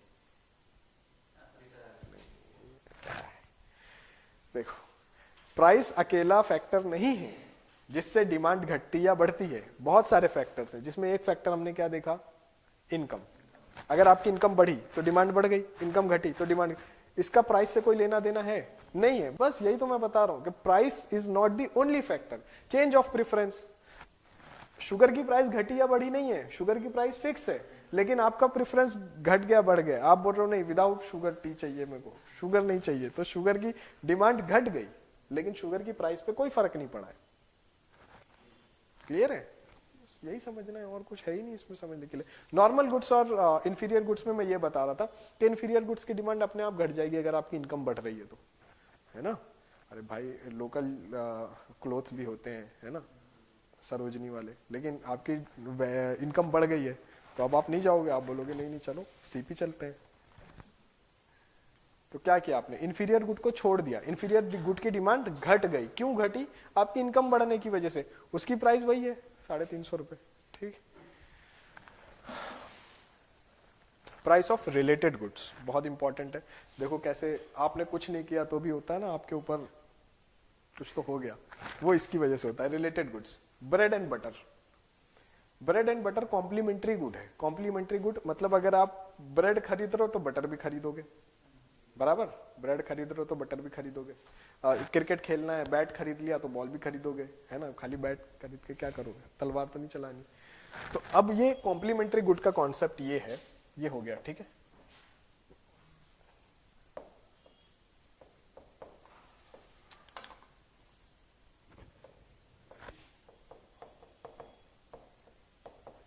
Complementary goods, complementary goods क्या है, जो एक के साथ चाहिए, है ना, जैसे ब्रेड और butter,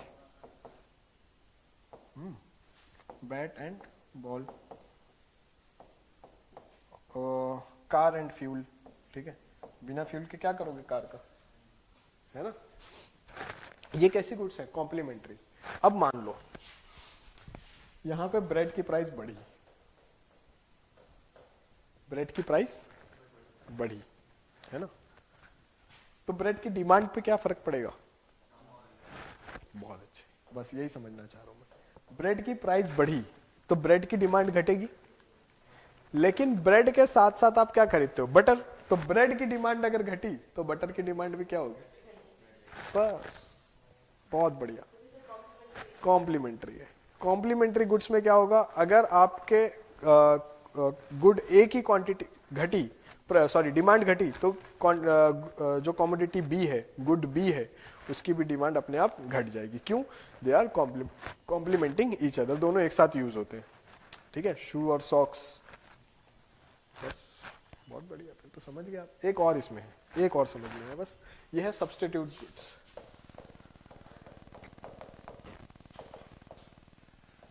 substitute goods, substituting goods, ठीक है। इसका ये मतलब है कि या तो चाय पियोगे या कॉफी पियोगे। अब वो अलग बात है, आपको तो जो मिलेगा वो पी लोगे, वो अलग। लेकिन या तो चाय पियोगे या कॉफी पियोगे।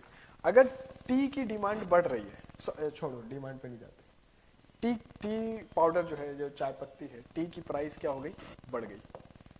टी की प्राइस बढ़ गई, टी की प्राइस बढ़ी है तो टी की डिमांड क्या होगी, बस सब समझ गए आप, सब समझ गए। टी की प्राइस बढ़ी तो टी की डिमांड घटी, टी की डिमांड घटी, कॉफी की डिमांड बढ़ गई। बस बस बस, इसकी प्राइस से इसकी डिमांड पे इफेक्ट हो रहा है, यह है substitute goods.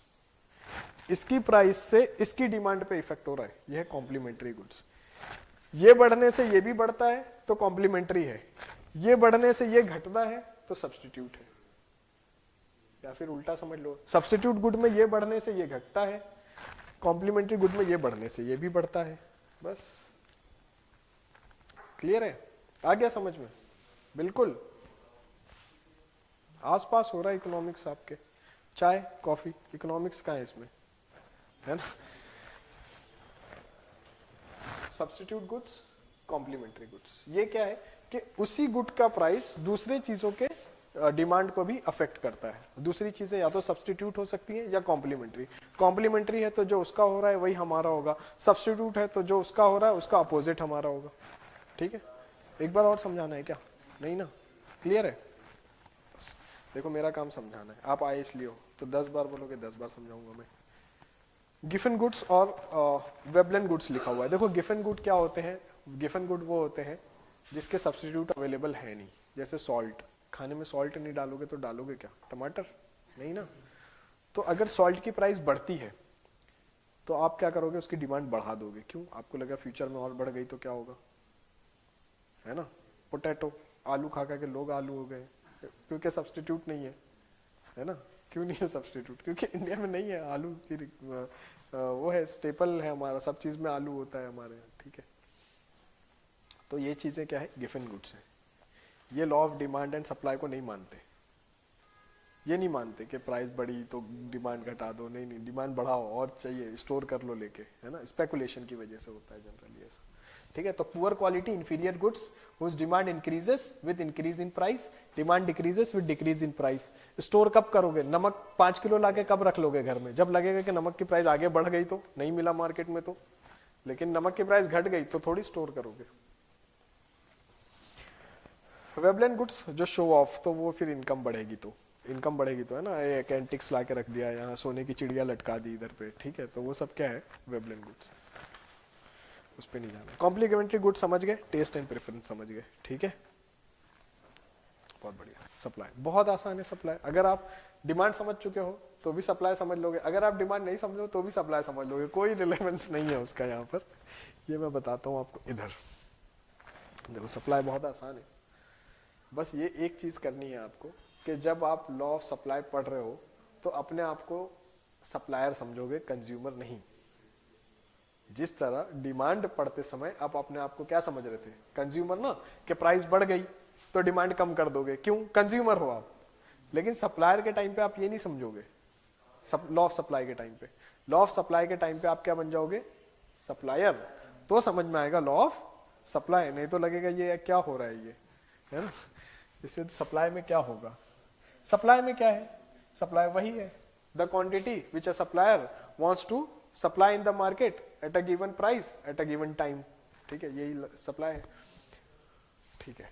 Law of supply क्या है, लॉ ऑफ सप्लाई ये बोलता है कि अगर किसी चीज का प्राइस बढ़ गया तो सप्लाई भी क्या हो जाएगी, बढ़ जाएगी। क्यों, आपका प्रॉफिट ज्यादा दिख रहा है ना आपको।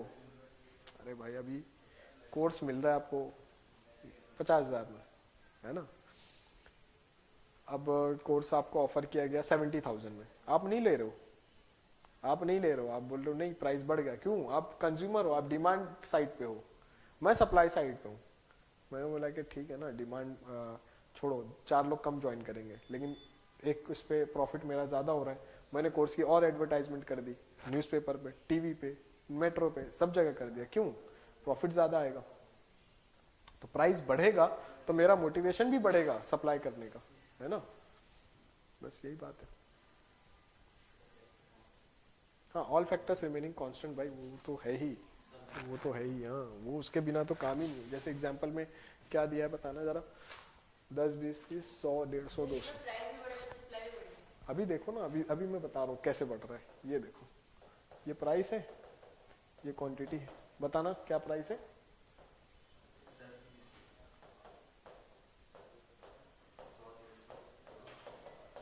बस हो गया, ये बन गया लॉ ऑफ सप्लाई। ये देखो, ये प्राइस है, ठीक है। ये क्वांटिटी सप्लाई कर रहा हूं जो मैं, वो है, अरे फिर से वही बना दिया मैंने, ये बनाना है ना। ये प्राइस है। अभी देखो कैसे हवाइयां उड़ेगी आपकी। ये प्राइस है 10, 20, 30, ठीक है। ये क्या है? क्वांटिटी 100, 150, 20, 200, ठीक है। टू अवॉइड कंफ्यूजन हम इसको लिख लेते हैं। जब प्राइस 10 है तो क्वांटिटी कितनी सप्लाई कर रहा हूं मैं? ठीक है। जब प्राइस बढ़ गया 20 हो गया तो मुझे लग रहा है मुझे प्रॉफिट ज्यादा होगा, तो मैं और ज्यादा सप्लाई कर रहा हूं। और ज्यादा सप्लाई करने से क्या होगा?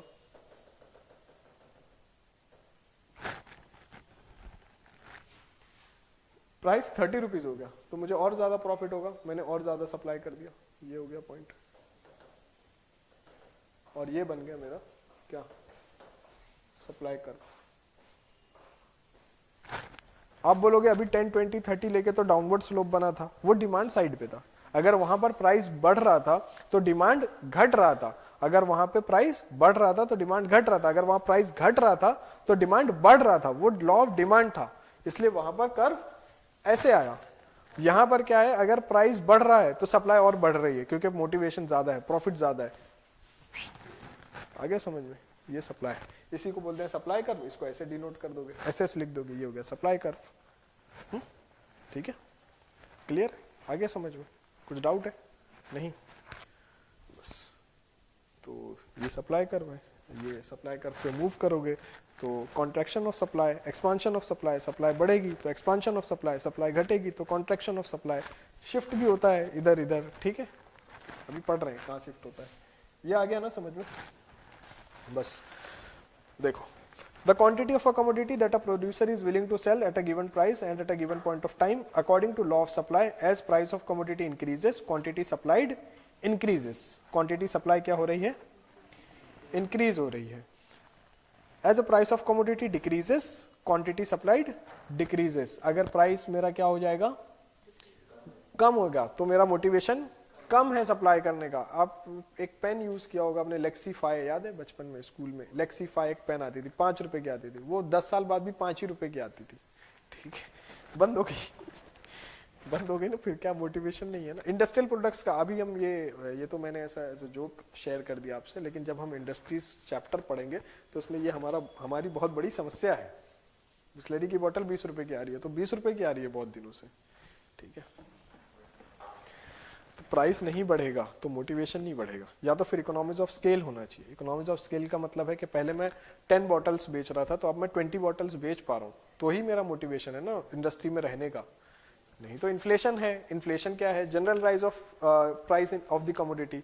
तो जनरल राइज का ये मतलब है कि कल अगर मेरा गुजारा 10,000 में हो रहा था तो आज मुझे 15,000 चाहिए, बाकी सारी चीजों को देखते हुए, रेंट और ये सारी सब कुछ है ना। तो अगर मेरा प्रॉफिट इंक्रीज नहीं हो रहा है तो मैं कैसे सरवाइव करूंगा? तो मेरा प्रॉफिट इंक्रीज करने के 2 तरीके हैं, या तो मैं प्राइस बढ़ा दूं तो मेरा प्रॉफिट बढ़ जाएगा, या तो फिर मैं इकोनॉमीज ऑफ स्केल करूं। इकोनॉमीज ऑफ स्केल का मतलब है कि मैं क्वांटिटी सप्लाई और बढ़ाऊं और बढ़ाऊं और बढ़ाऊं, तो मेरी प्रॉफिट और बढ़ेगी बढ़ेगी बढ़ेगी, ठीक है। तो ये कब होगा? जब इकोनॉमीज ऑफ स्केल मिलेंगे, जब मैं पूरी दुनिया के लिए प्रोड्यूस करूंगा, जब मैं एक्सपोर्ट करूंगा। अगर क्वांटिटी भी सेम है, प्राइस भी सेम है, तो मैं सर्वाइव ही नहीं कर सकता। सिंपल है ये बिल्कुल, ठीक है। तो या तो मुझे नई मार्केट्स पकड़नी है या तो मुझे प्राइस बढ़ाना है। प्राइस में बढ़ाऊंगा तो कंपटीशन चल रहा है, बिस्लेरी की जगह लोग एक्वाफिना यूज करेंगे, किनले यूज करेंगे, तो प्राइस में नहीं बढ़ा सकता, तो मुझे क्या बढ़ाना है? हाँ, प्रोडक्शन बढ़ाना है, कस्टमर ज्यादा बढ़ाने हैं, तो इसके लिए मैं क्या करूंगा? मार्केटिंग। इसलिए मार्केटिंग एक इमर्जिंग फील्ड है। मार्केटिंग कभी भी खत्म नहीं होने वाली। क्यों नहीं खत्म होने वाली? क्योंकि प्राइस आप बढ़ा नहीं सकते, कट थ्रोट कॉम्पिटिशन है भाई। अगर प्राइस बढ़ा देंगे अमित IAS तो और भी ऑप्शंस मिल जाएंगे आपको। तो प्राइस नहीं बढ़ाना है, क्या बढ़ाना है?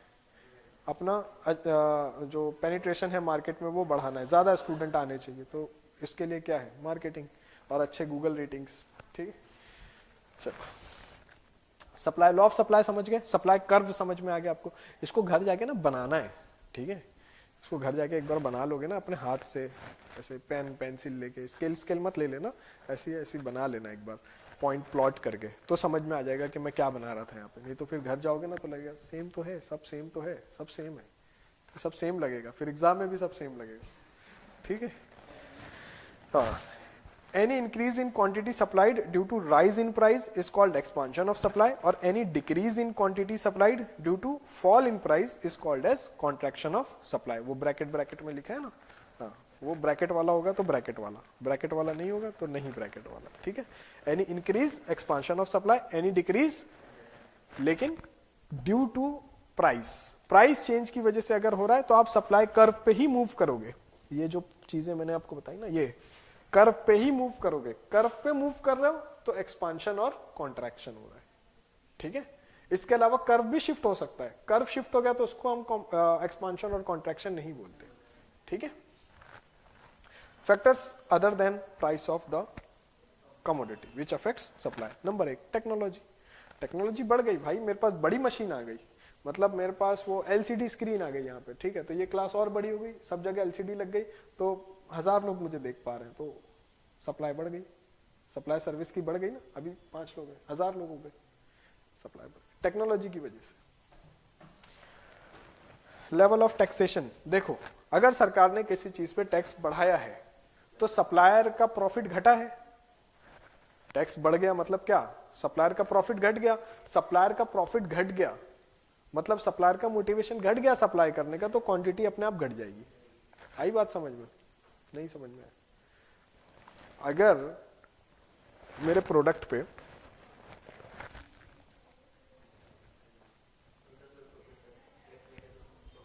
ये 100 रुपए का प्रोडक्ट है मेरा, ठीक है, ये मुझे रेड कलर में बहुत डेंजर लगता है, इसलिए थोड़ा सिंपल। ये 100 रुपए का प्रोडक्ट है मेरा, इस पे 20 रुपए का प्रॉफिट है। ठीक है ना? 80 रुपए इसकी कॉस्ट है और 20 रुपए मैं इस पे प्रॉफिट कमाता हूँ। 80 रुपए में टैक्स इंक्लूडेड है। ठीक है, तो मेरे 100 रुपए की चीज बेचने पे मुझे कितने का प्रॉफिट होता है? 20 रुपए का। इस पे टैक्स बढ़ गया, अब ये 100 रुपए की चीज पे मेरा प्रॉफिट कितना हो गया? 10 रुपए। 10 रुपए मेरा प्रॉफिट हो गया, तो 10 रुपए मेरा प्रॉफिट हुआ टैक्स बढ़ने की वजह से, तो मेरा प्रॉफिट कम हुआ ना। मेरा प्रॉफिट कम हुआ तो अब मैं क्या करूंगा? सप्लाई कम कर दूंगा, क्योंकि मेरा मोटिवेशन खत्म हो गया सप्लाई करने। मैं वेट करूंगा कि टैक्स आगे चल के कम होगा तब मैं सप्लाई करूंगा। होर्डिंग, होर्डिंग बोलते हैं ना इसको, जमा करके रख लिया मैंने। Supply the quantity. ठीक है, ये हो गया technology, level of taxation. If tax on commodity increased, supply of that commodity falls. If tax on commodity decrease, supply of that commodity rises, क्योंकि मोटिवेशन बढ़ जाएगा, टैक्स कम हो गया है, प्रॉफिट बढ़ गया है, ज्यादा क्वांटिटी सप्लाई करेंगे। Cost of input. Cost of input, बीड़ी बनाने के लिए पत्ते चाहिए तेंदू के, है ना? अब वो पत्ते महंगे हो गए, ट्राइबल कम्युनिटी जिनका उस पर अधिकार है उन्होंने दाम बढ़ा दिए, तो बीड़ी की सप्लाई कम हो जाएगी, क्योंकि अब बनाने की कॉस्ट ज्यादा आ रही है ना। कॉस्ट बढ़ गई, अगर इनपुट कॉस्ट बढ़ गई तो सप्लाई कम हो जाएगी, क्योंकि प्रॉफिट कम हो जाएगा।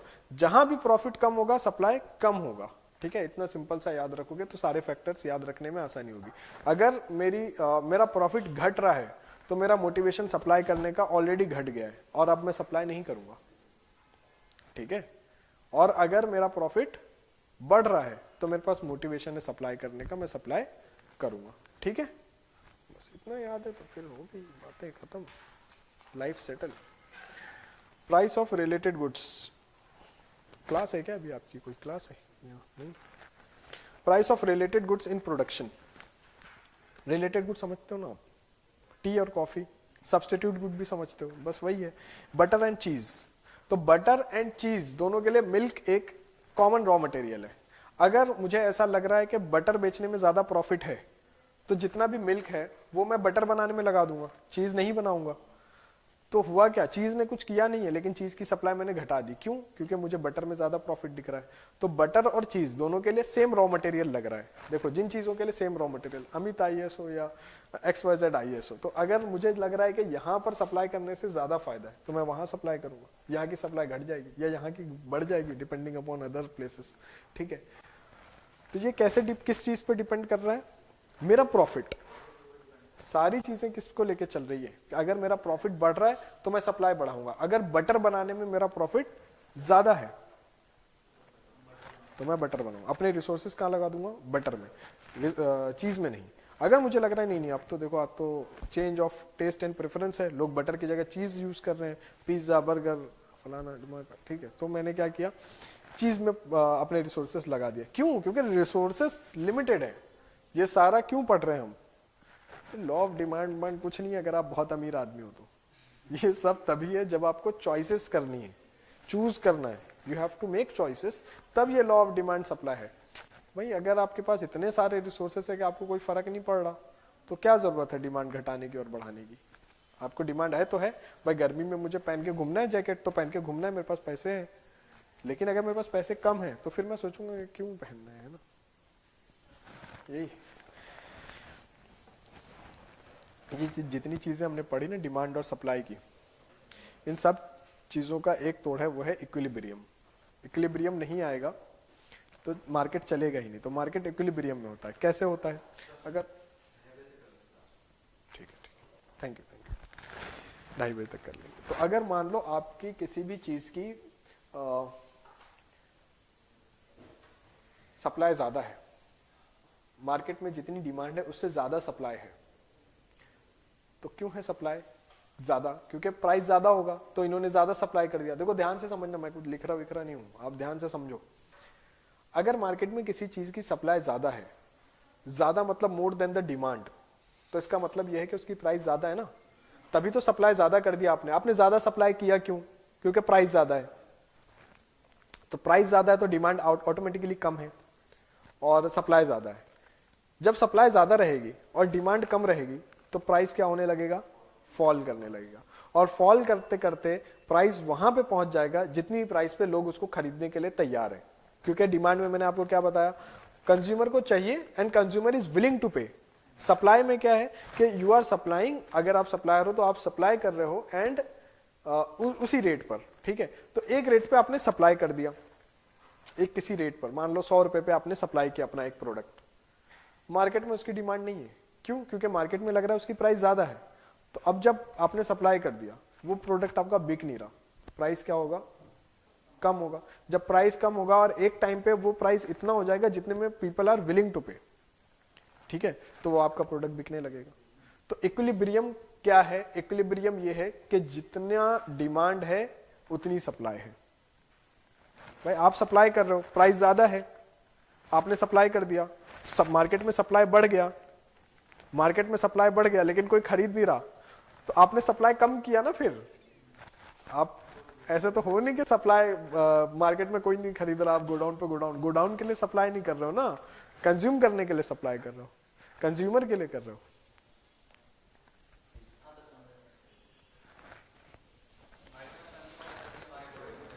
बस अभी अभी अभी ग्राफ बना के बता दूंगा, क्यों टेंशन ले रहे हो। It takes place when market reaches a price where quantity demanded by consumer is same as quantity supplied by producers.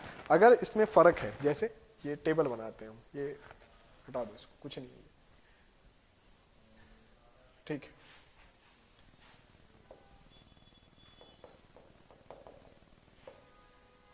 ये क्वांटिटी डिमांडेड है, ये क्वांटिटी सप्लाइड है। बताना जरा क्या है?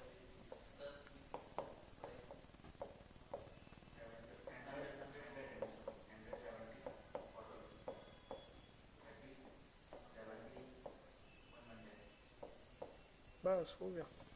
अरे ठीक है,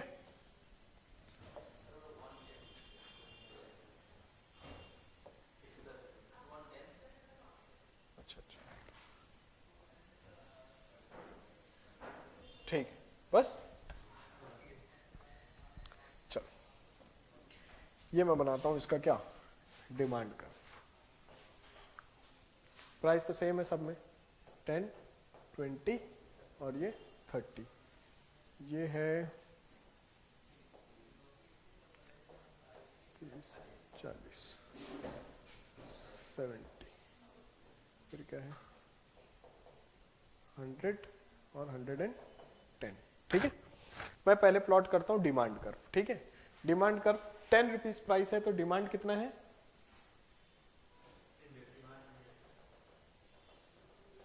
10 रुपीज पे डिमांड कितना है। अरे यार ये इसलिए ना ट्रेनिंग होनी चाहिए टीचर्स की प्रॉपर, है ना। 100, 10 पे 100। ठीक है, प्राइस 20 होता है तो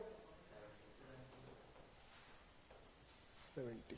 ठीक है, और प्राइस अगर 30 हो गया और बढ़ गया तो डिमांड और घट जाएगी, और डिमांड कितनी हो जाएगी 30। ठीक है, तो ये बन गया मेरा क्या, डिमांड कर्व। अच्छा अच्छा, 30 पे 40 है। अच्छा, तो ये 40 है। ठीक है, ये पॉइंट यहाँ है नहीं यार, ठीक है। अच्छा रुको, 30 पे 40 है ना। अरे हाँ हाँ हाँ,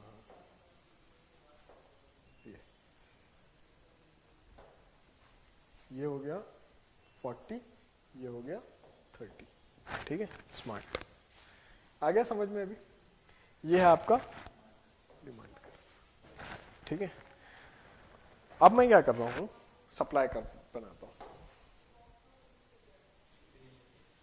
दिखता है, ग्रीन दिखेगा, हाँ दिख रहा है, कंप्यूटर में दिखना चाहिए ना। तो ये अब बनाते हैं सप्लाई कर्व। बताओ 10 रुपीज पे कितनी क्वांटिटी सप्लाई कर रहा हूं मैं, 30। और 20 रुपीज पे 70 ये। ठीक है, और 30 रुपीज पे 110। अरे यार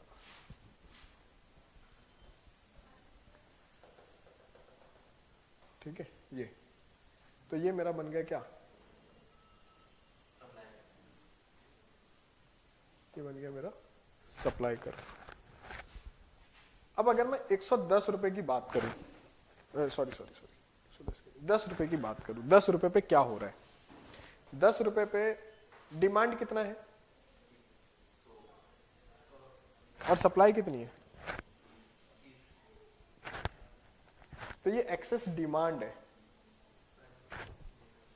ये क्या है, एक्सेस डिमांड। ध्यान से समझना है बिल्कुल, एक्सेस डिमांड मतलब डिमांड ज्यादा है। किसी चीज की डिमांड ज्यादा है तो प्राइस क्या होगी, बढ़ेगी। डिमांड ज्यादा है ना, प्राइस बढ़ेगी ना। प्राइस कितने हैं 10 रुपए, यहां से प्राइस बढ़ना शुरू हुई, प्राइस बढ़ के कितनी हो गई 20 रुपए। अच्छा, किसी चीज की डिमांड ज्यादा है तो प्राइस ज्यादा है, ज्यादा हो रही, प्राइस बढ़ रही तो सप्लाई बढ़ेगी। हाँ समझ में, बस बस 3 चीजें। फिर से किसी चीज की डिमांड ज्यादा है, एक्सेस डिमांड। एक्सेस डिमांड मतलब प्राइस, अरे यार एक्सेस डिमांड मतलब प्राइस बढ़ेगी ना, प्राइस बढ़ेगी ना। अब क्या होगा वो सोचो, क्या है वो नहीं। डिमांड ज्यादा है किसी चीज की, excess demand. A commodity is in excess demand. Excess demand मतलब उसकी डिमांड ज्यादा है। कोचिंग इंस्टीट्यूट, डिमांड ज्यादा है, प्राइस क्या होगी, बढ़ेगी। प्राइस बढ़ रही है, प्राइस बढ़ रही है मतलब सप्लाई बढ़ेगा। बस प्राइस बढ़ रही है, ये प्राइस बढ़ी, ये सप्लाई बढ़ा, ये इक्विलिब्रियम है।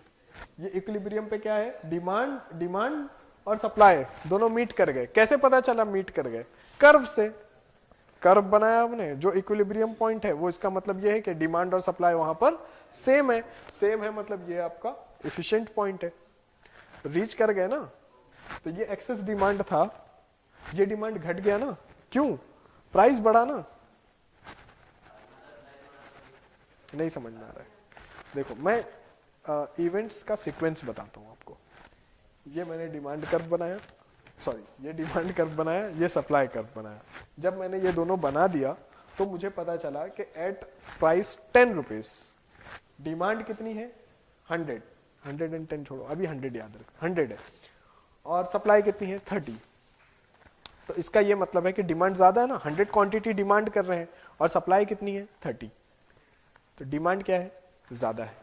अब किसी भी चीज की अगर डिमांड बढ़ रही है तो प्राइस बढ़ेगा, तो प्राइस 10 रुपए से बढ़ना शुरू हुआ, 20 रुपए हो गया। जब प्राइस बढ़ा तो इसका मतलब सप्लाई बढ़ाओगे ना आप, अगर आप सप्लायर हो तो आप सप्लाई बढ़ाओगे। क्या था पहले, सप्लाई कम थी डिमांड ज्यादा थी, प्राइस बढ़ा तो दो चीजें होगी, सप्लाई बढ़ेगी और डिमांड भी तो घटेगी। नहीं समझ में, कोई चीज एक्सेस डिमांड में है, डिमांड ज्यादा है, डिमांड ज्यादा है मतलब क्या होगा, अब प्राइस बढ़ेगी, प्राइस बढ़ रही है, प्राइस बढ़ रही है तो डिमांड पे क्या फर्क पड़ेगा, डिमांड कम होगा, और सप्लाई पे क्या फर्क पड़ेगा, सप्लाई बढ़ेगी। अरे प्राइस बढ़ रहा है मतलब प्रॉफिट बढ़ रहा है, मतलब सप्लाई तो बढ़ेगा ना, सप्लाई सिर्फ प्रॉफिट पे चलता है, प्रॉफिट ज्यादा होगा तो सप्लाई ज्यादा होगा, सप्लाई ज्यादा होगा तो प्रॉफिट ज्यादा होगा, है ना, जो चाचा है वही भतीजा है। तो प्राइस बढ़ रही है तो सप्लाई बढ़ा दोगे आप, प्राइस घट रही है तो सप्लाई कम कर दोगे आप। ये एक्सेस डिमांड इक्विलिब्रियम पे पहुंचा क्या, नहीं पहुंचा, पहुंच गया, क्योंकि 10 रुपए पे आप कितनी क्वांटिटी डिमांड कर रहे थे 100 और कितनी सप्लाई थी 30, प्राइस 10 रुपए से 20 रुपए बढ़ा तो क्वांटिटी डिमांड घटेगी कि नहीं भाई, अगर प्राइस बढ़ गया तो डिमांड घटाओगे ना, प्राइस बढ़ गया तो डिमांड घटा के कितनी कर दी आपने 70, सप्लाई कितना था 10 रुपए पे 30, जब प्राइस बढ़ी 10 से 20 तो सप्लाई बढ़ा दिया आपने, सप्लाई 70 कर दी, डिमांड 70 हो गई, इक्विलिब्रियम पहुंच गया, बस खुश। ये क्या है, एक्सेस डिमांड कैसे इक्विलिब्रियम पे पहुंचा, नहीं समझ में आया, वो तो देखेंगे अभी क्या है, वो तो अभी सब देखेंगे। इतना समझ में आ गया, ये क्लियर हो गया।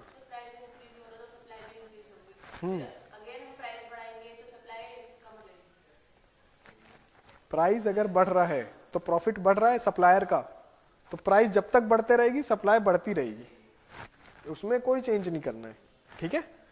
प्राइस अगर, सप्लाई का सिंपल रूल है, सप्लाई मतलब क्या, आप सप्लायर हो तो जितना ज्यादा सप्लाई करोगे, कब, जब प्रॉफिट ज्यादा मिलेगा, तो क्वांटिटी बढ़ रही है, अगर प्राइस बढ़ रही है तो सप्लाई बढ़ेगी।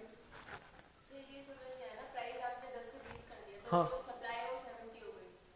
हाँ, सप्लाई 30 से 100 हुई ना, 30 से 70 हुई, क्यों, प्राइस 10 से 20 हुआ, प्राइस बढ़ा मतलब प्रॉफिट बढ़ा, प्रॉफिट बढ़ा तो आपने सप्लाई बढ़ा दिया। आप क्या नहीं समझा बताओ, वो नहीं है, अभी तो बात ही नहीं कर रहे ना हम उसकी, अभी इसकी बात कर रहे हैं, अभी ये करेंगे जब, फिर वही इसलिए कंफ्यूजन हो जाएगा। इतना समझा ना आपको, अगर 10 से 20 हुआ प्राइस तो आपने क्वांटिटी सप्लाई बढ़ा दी। अभी तो मैं बता ही नहीं रहा कि यहाँ पे क्या हुआ, ये मैं बता ही नहीं रहा।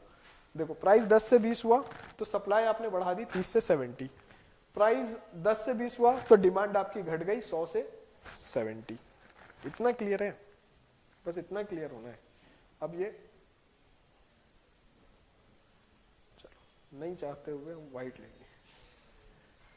अब आते हैं इस पर। अब आप देखो 30 रुपीज पे क्या सिचुएशन है, सिचुएशन देखो क्या घट रहा है बढ़ रहा है, नहीं 30 रुपीज पे सिचुएशन क्या है, सप्लाई कितनी है 110, 30 रुपीज, ये इसकी बात कर रहे हैं, ये अभी हमने बात की इसकी, ये इसकी बात की पहले, ये excess supply, sorry excess demand था ना, डिमांड 100 है, ये 30 है, तो ये कौन सी कंडीशन हो गई, एक्सेस डिमांड इक्विलिब्रियम पे पहुंचा, ये इक्विलिब्रियम है। अब हम बात कर रहे हैं किसकी, सप्लाई की, सॉरी अब हम बात कर रहे हैं 30 रुपीज पे क्या हो रहा है। 30 रुपीज पे क्या हो रहा है, देखो 30 रुपीज, ये 30 रुपीज है, 30 रुपीज पे डिमांड कितनी है, ये डिमांड कर्व है ना येलो वाला, ये डिमांड कर्व है, कितना डिमांड है 40, ये 40, ये डिमांड है, ये डिमांड है, सप्लाई कितना है 110, मतलब ये इतनी जो क्वांटिटी है ये एक्सेस सप्लाई है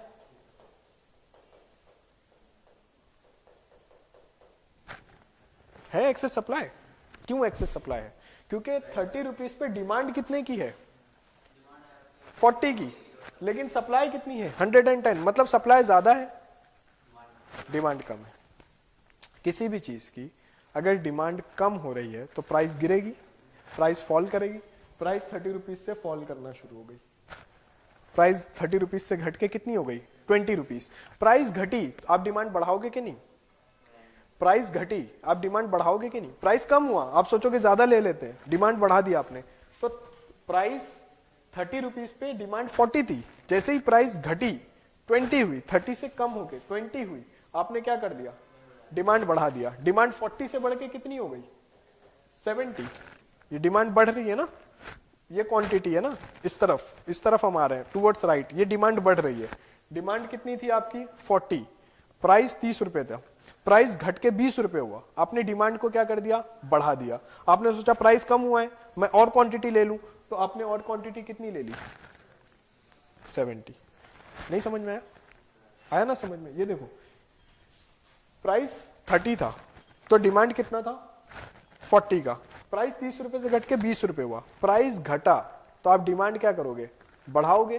तो डिमांड 40 से कितना हो गया 70, डिमांड 40 से उछल के यहां आ गया 70। सप्लाई पे क्या फर्क पड़ा? प्राइस क्या हुआ 30 रुपीज से घटा है 20 हुआ है। अगर प्राइस घट रही है, प्राइस घट रही, प्रॉफिट घट रहा है, सप्लाई कम कर दोगे। सप्लाई कितना था 110, कितना सप्लाई कर दिया 70। डिमांड और सप्लाई मीट हो गया, ये इक्विलिब्रियम पॉइंट हो गया, जितनी डिमांड उतनी supply, no excess demand no excess supply, यही होता है इक्विलिब्रियम। ठीक है, forces of demand and supply equilibrium पे रीच कर जाते हैं, forces of demand and supply equilibrium पे रीच कर जाते हैं, लेकिन गवर्नमेंट इंटरवेंशन डिस्टर्ब कर सकता है इक्विलिब्रियम को। जैसे यूरिया के, जैसे छोड़ो यूरिया छोड़ो, सिंपल समझो, राइस की प्राइस 25 रुपए पर केजी है, गवर्नमेंट आपको पीडीएस शॉप पे कितने रुपए में दे रही 1 rupees per KG. Demand supply match हो रहा है क्या? नहीं ना, नहीं हो रहा। गवर्नमेंट क्यों कर रही? वेलफेयर मेजर है, अलग पढ़ेंगे उसको, बाकी इतना ही समझना है, सिर्फ वेलफेयर मेजर है, बाकी अलग पढ़ेंगे वेलफेयर क्या होता है जब डेवलपमेंट पढ़ेंगे, क्यों करना जरूरी है, क्यों किया। तो डिमांड, ये पूरा, ये प्योर मार्केट फंक्शन बेस्ड है, pure market function based. Pure market function based का ये मतलब है कि मार्केट ने तय किया है इसका प्राइस, मार्केट ने तय किया ना 10 रुपए था तो डिमांड ज्यादा थी, तो मार्केट ने तय किया, क्या तय किया कि डिमांड घटेगी। कैसे घटेगी? प्राइस बढ़ा दो। तो प्राइस और डिमांड और सप्लाई का जो रिलेशन है, ये मार्केट डिटरमिन्ड प्राइस बोलते हैं इसको हम। मार्केट की वजह से ये घट रहा है और बढ़ रहा है। मार्केट क्या है? Forces of demand and supply, ये मार्केट है।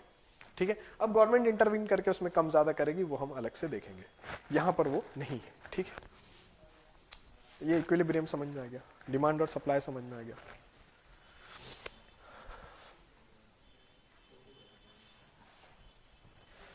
केस 1 और केस 2 ये मैंने डिस्कस किया है अभी, जो मैंने आपको बताया ना, ये केस 1 और केस 2 है। ठीक है,